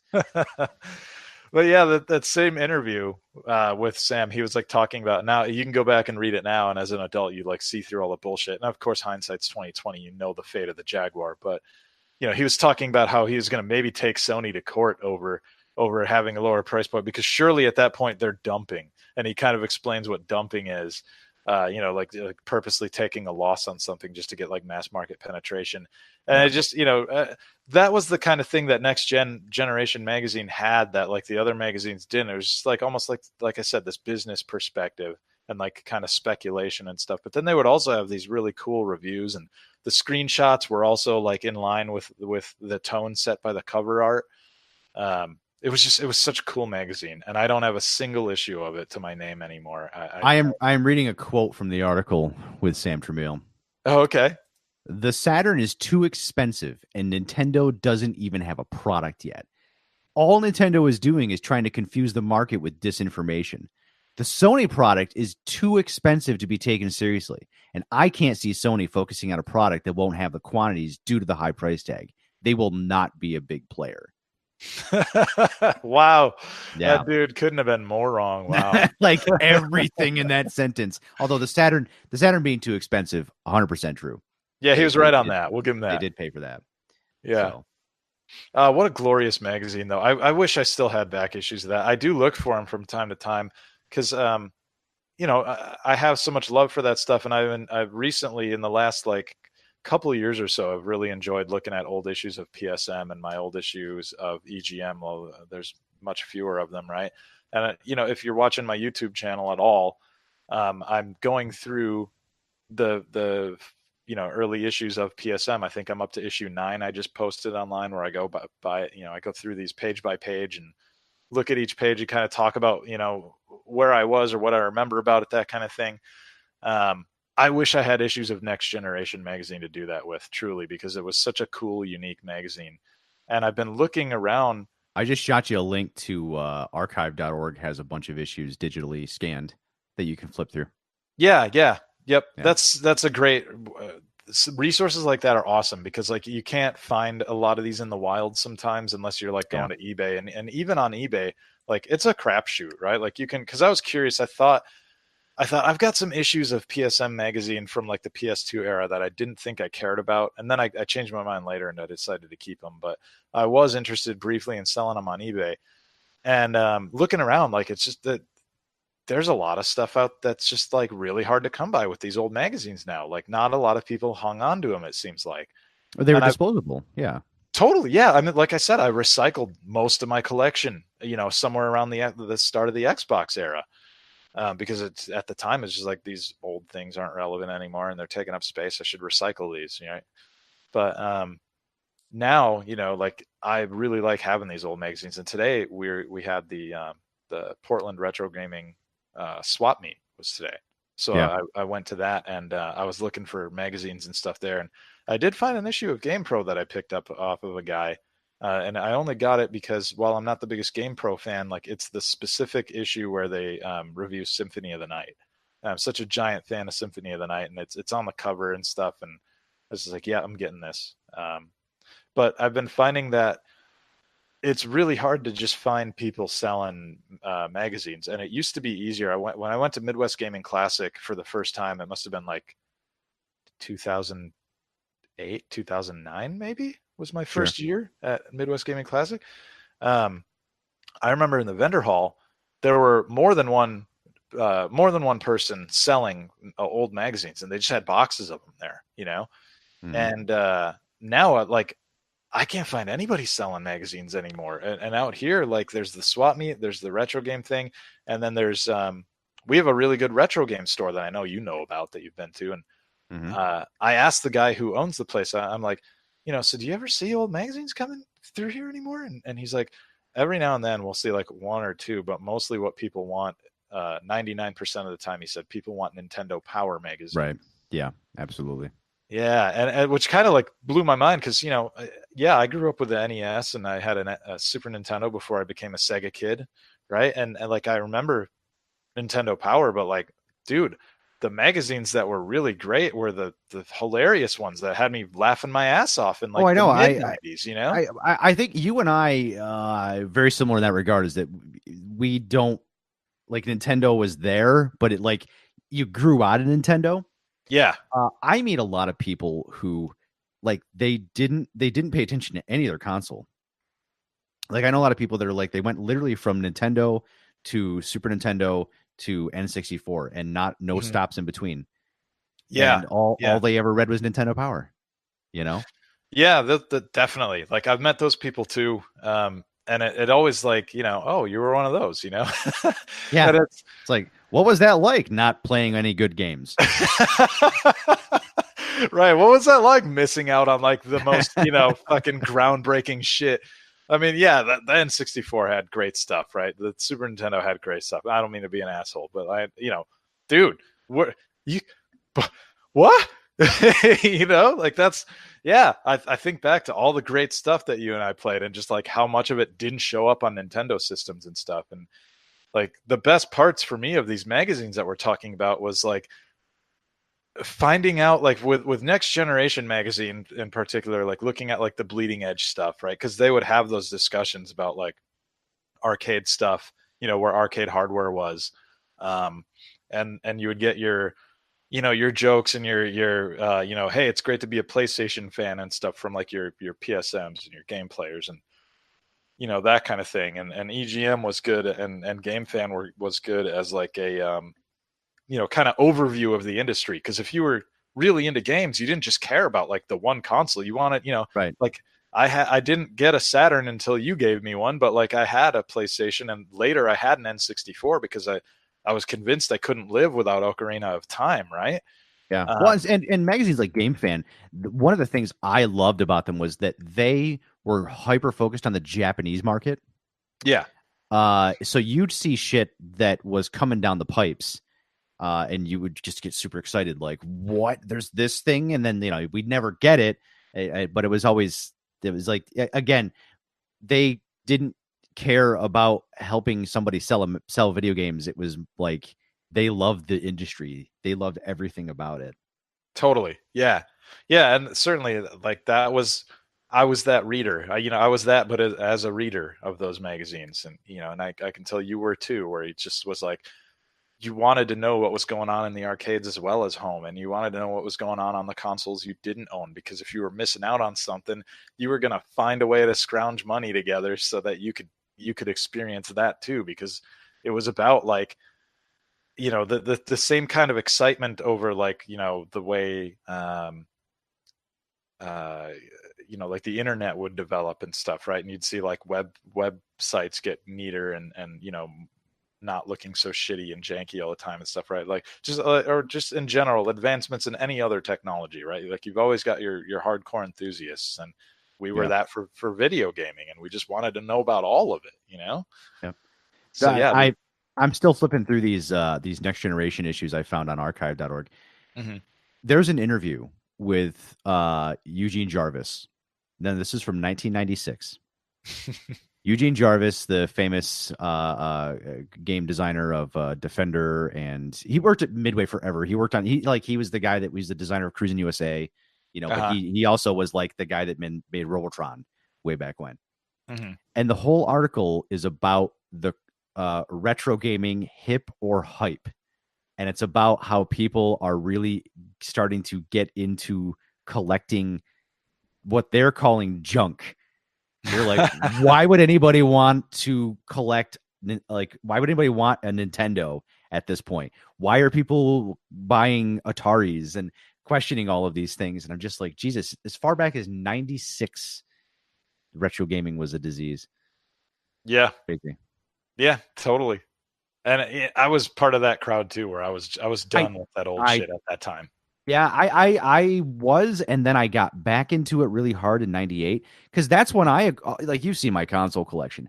That's when I got most of those, was in the late 90s. Sure. Because I had a job, and I was like, oh yeah, I used to have because I still have my Sega Genesis, and I'm like, yeah, I never got a Sega CD, I never got a 32X, and I'd buy them. I'd like a friend of mine be like, oh, that my 32X, yeah, you can have it. I'd be like, sweet, you know. Yeah. But yeah, anyway. Sorry, got thinking about that. No. Yeah, I guess to just close out on that, I loved that magazine because of the kind of serious angle that they took on it, and it was a nice compliment to the other magazines that would just have like the total goofball kind of thing going on. Yeah, and I'm flipping through it right now, and it definitely cared about the industry as a whole. Kind of covered everything. It was just cool. Like, look at issue number 7 and that cover with Wipeout, and it says, "Can 3DO keep up?" Right? Like that shot of Wipeout, that was mind blowing when I saw that issue, like on newsstands. Like that made an impression, and with that kind of matte finish that I talked about and that texture on that cardstock, like, damn, that was just like a cool thing to hold in your hands at the time, you know? Mm-hmm. So, and a lot of these were that way. So I got another snippet, and I hope this like encourages people to go check this stuff out. Okay. I'm looking at Next Generation issue 21. Okay. It has this is September 1996. This is the top 100 video games of all time countdown. Oh, I love these issues. Now here's what's crazy. So we're talking 1996. Yeah. And let's look at their top 10. Number 10, Warcraft 2. Okay. Right? Yep. Cool. Like that would probably still show up on some people's list these days. Number 8, Lemmings. You know? Number 7, Street Fighter 2. Totally. Like, this is 5 years removed from Street Fighter 2, you know? Yeah. Virtua Fighter 2 is already on their top list. But here's the kicker. Here's the fantastic part. I just said September of 1996. Mm-hmm. They, in the number one spot, and I mean, and a lot of games on this list go way, way back. Mm-hmm. Their number one spot, the number one game of all time, Super Mario 64. Mm-hmm. It had just come out.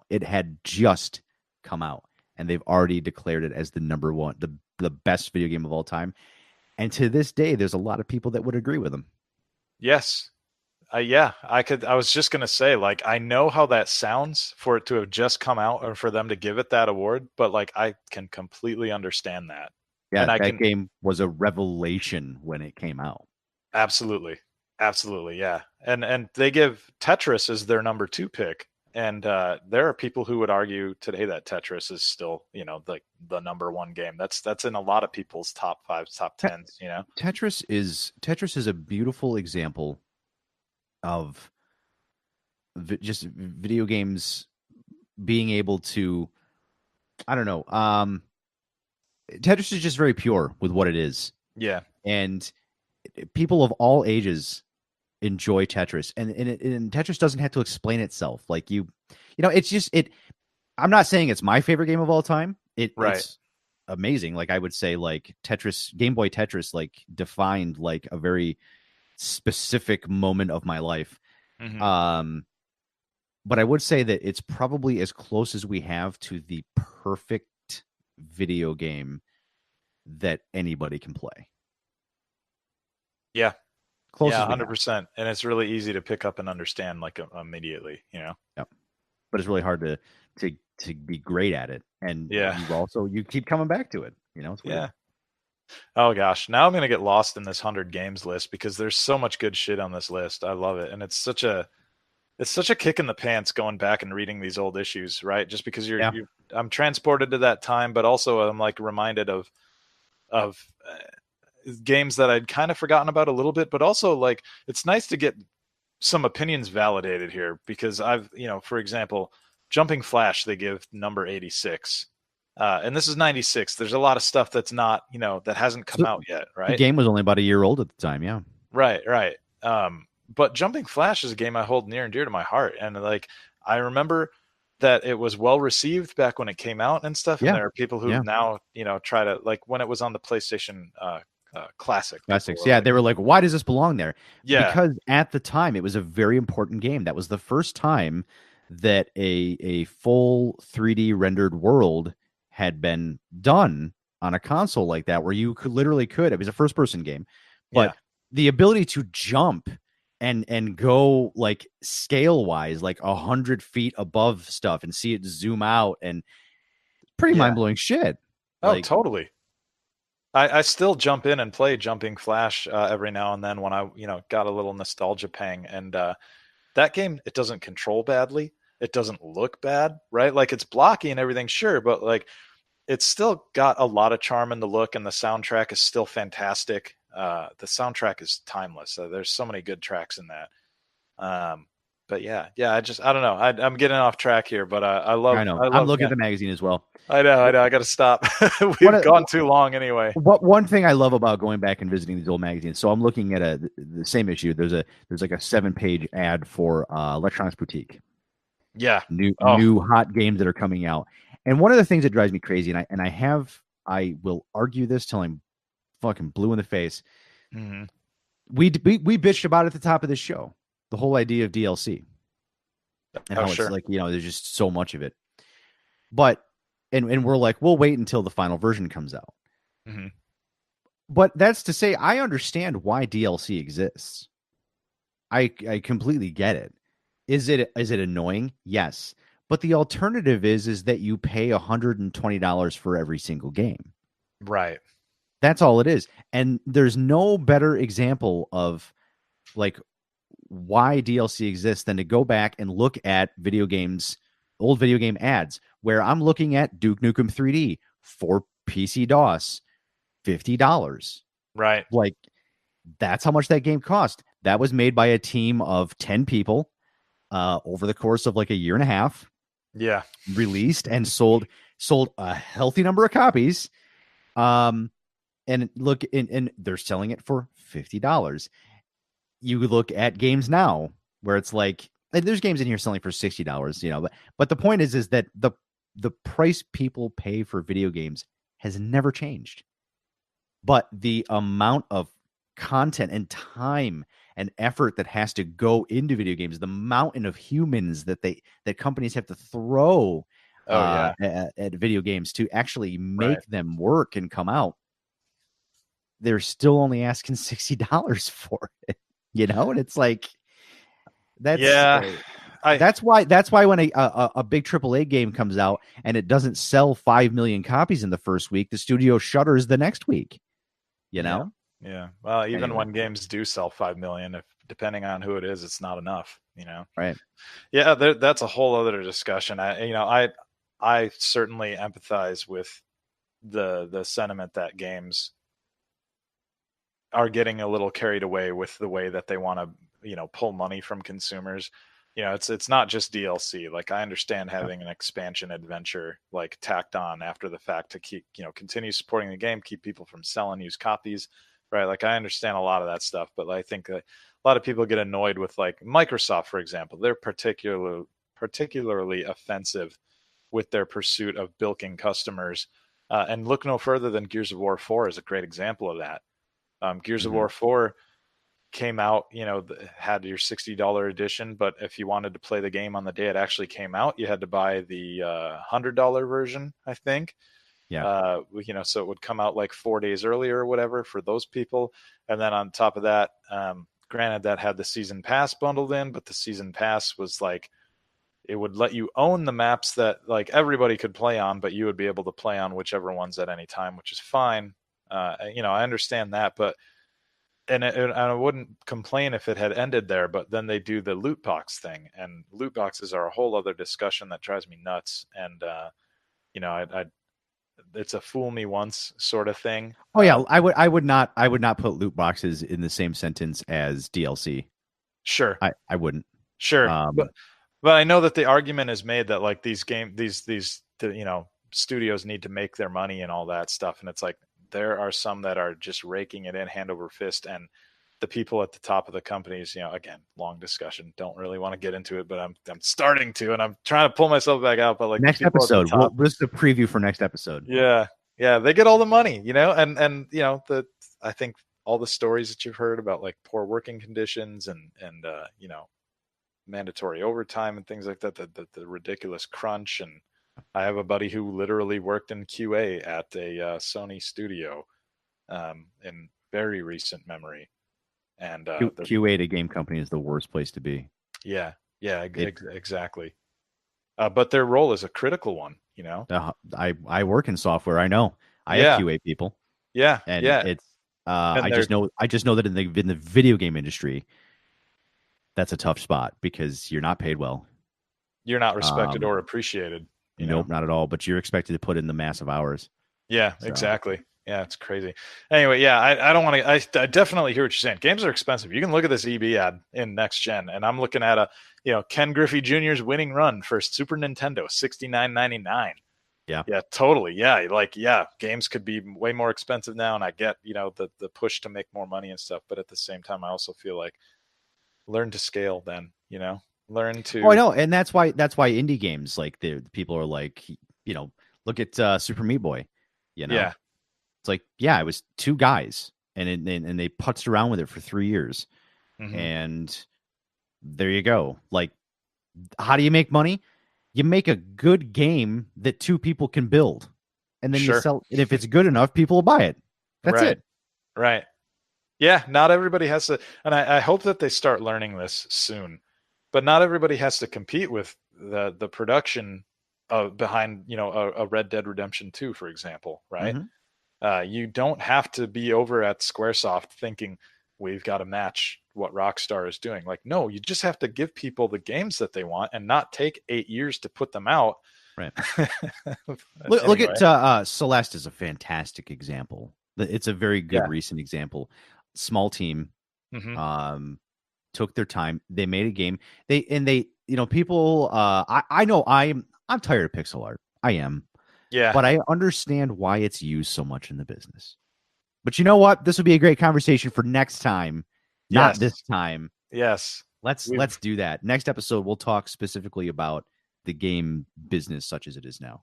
Yeah, we can certainly do that. But in the meantime, we've got to get the hell out of here. Yep, absolutely.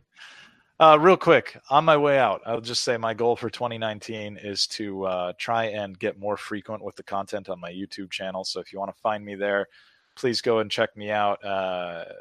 You probably maybe all already listening to the show on my channel. And if you are, thanks. But yeah, more issues of PSM magazine along with a related game covered in said issue. I watched that episode of PSM that you did. I checked that out. I was one of your 3 views. The one that just went up. Thank you. Yeah.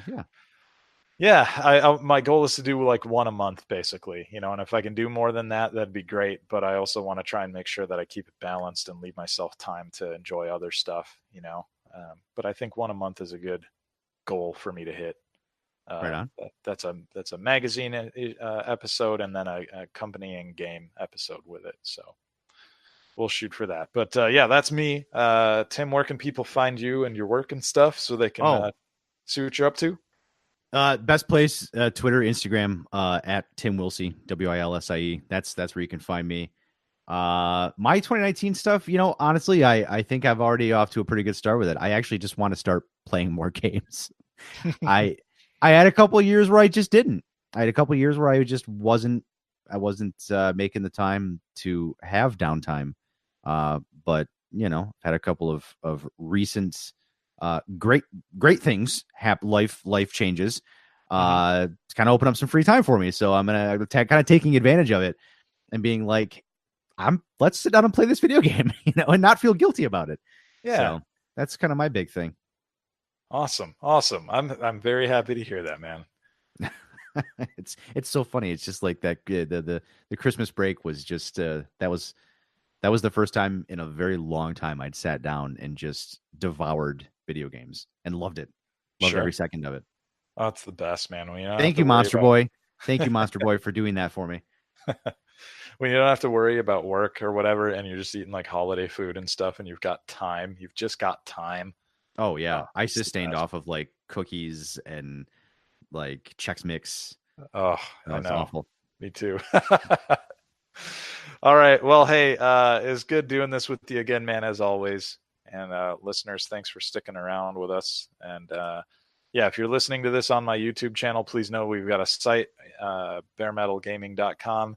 You can also download the show there. You can also get it pretty much anywhere you get podcasts. Isn't that right? Yeah, it should be on all of the podcatchers now. So if you just do a search for it in whatever thing you use to listen to podcasts, you should find us. Yeah. And if you're already doing just that, then yeah, great. Thank you. But with that, I guess we'll catch you all next time. Bye.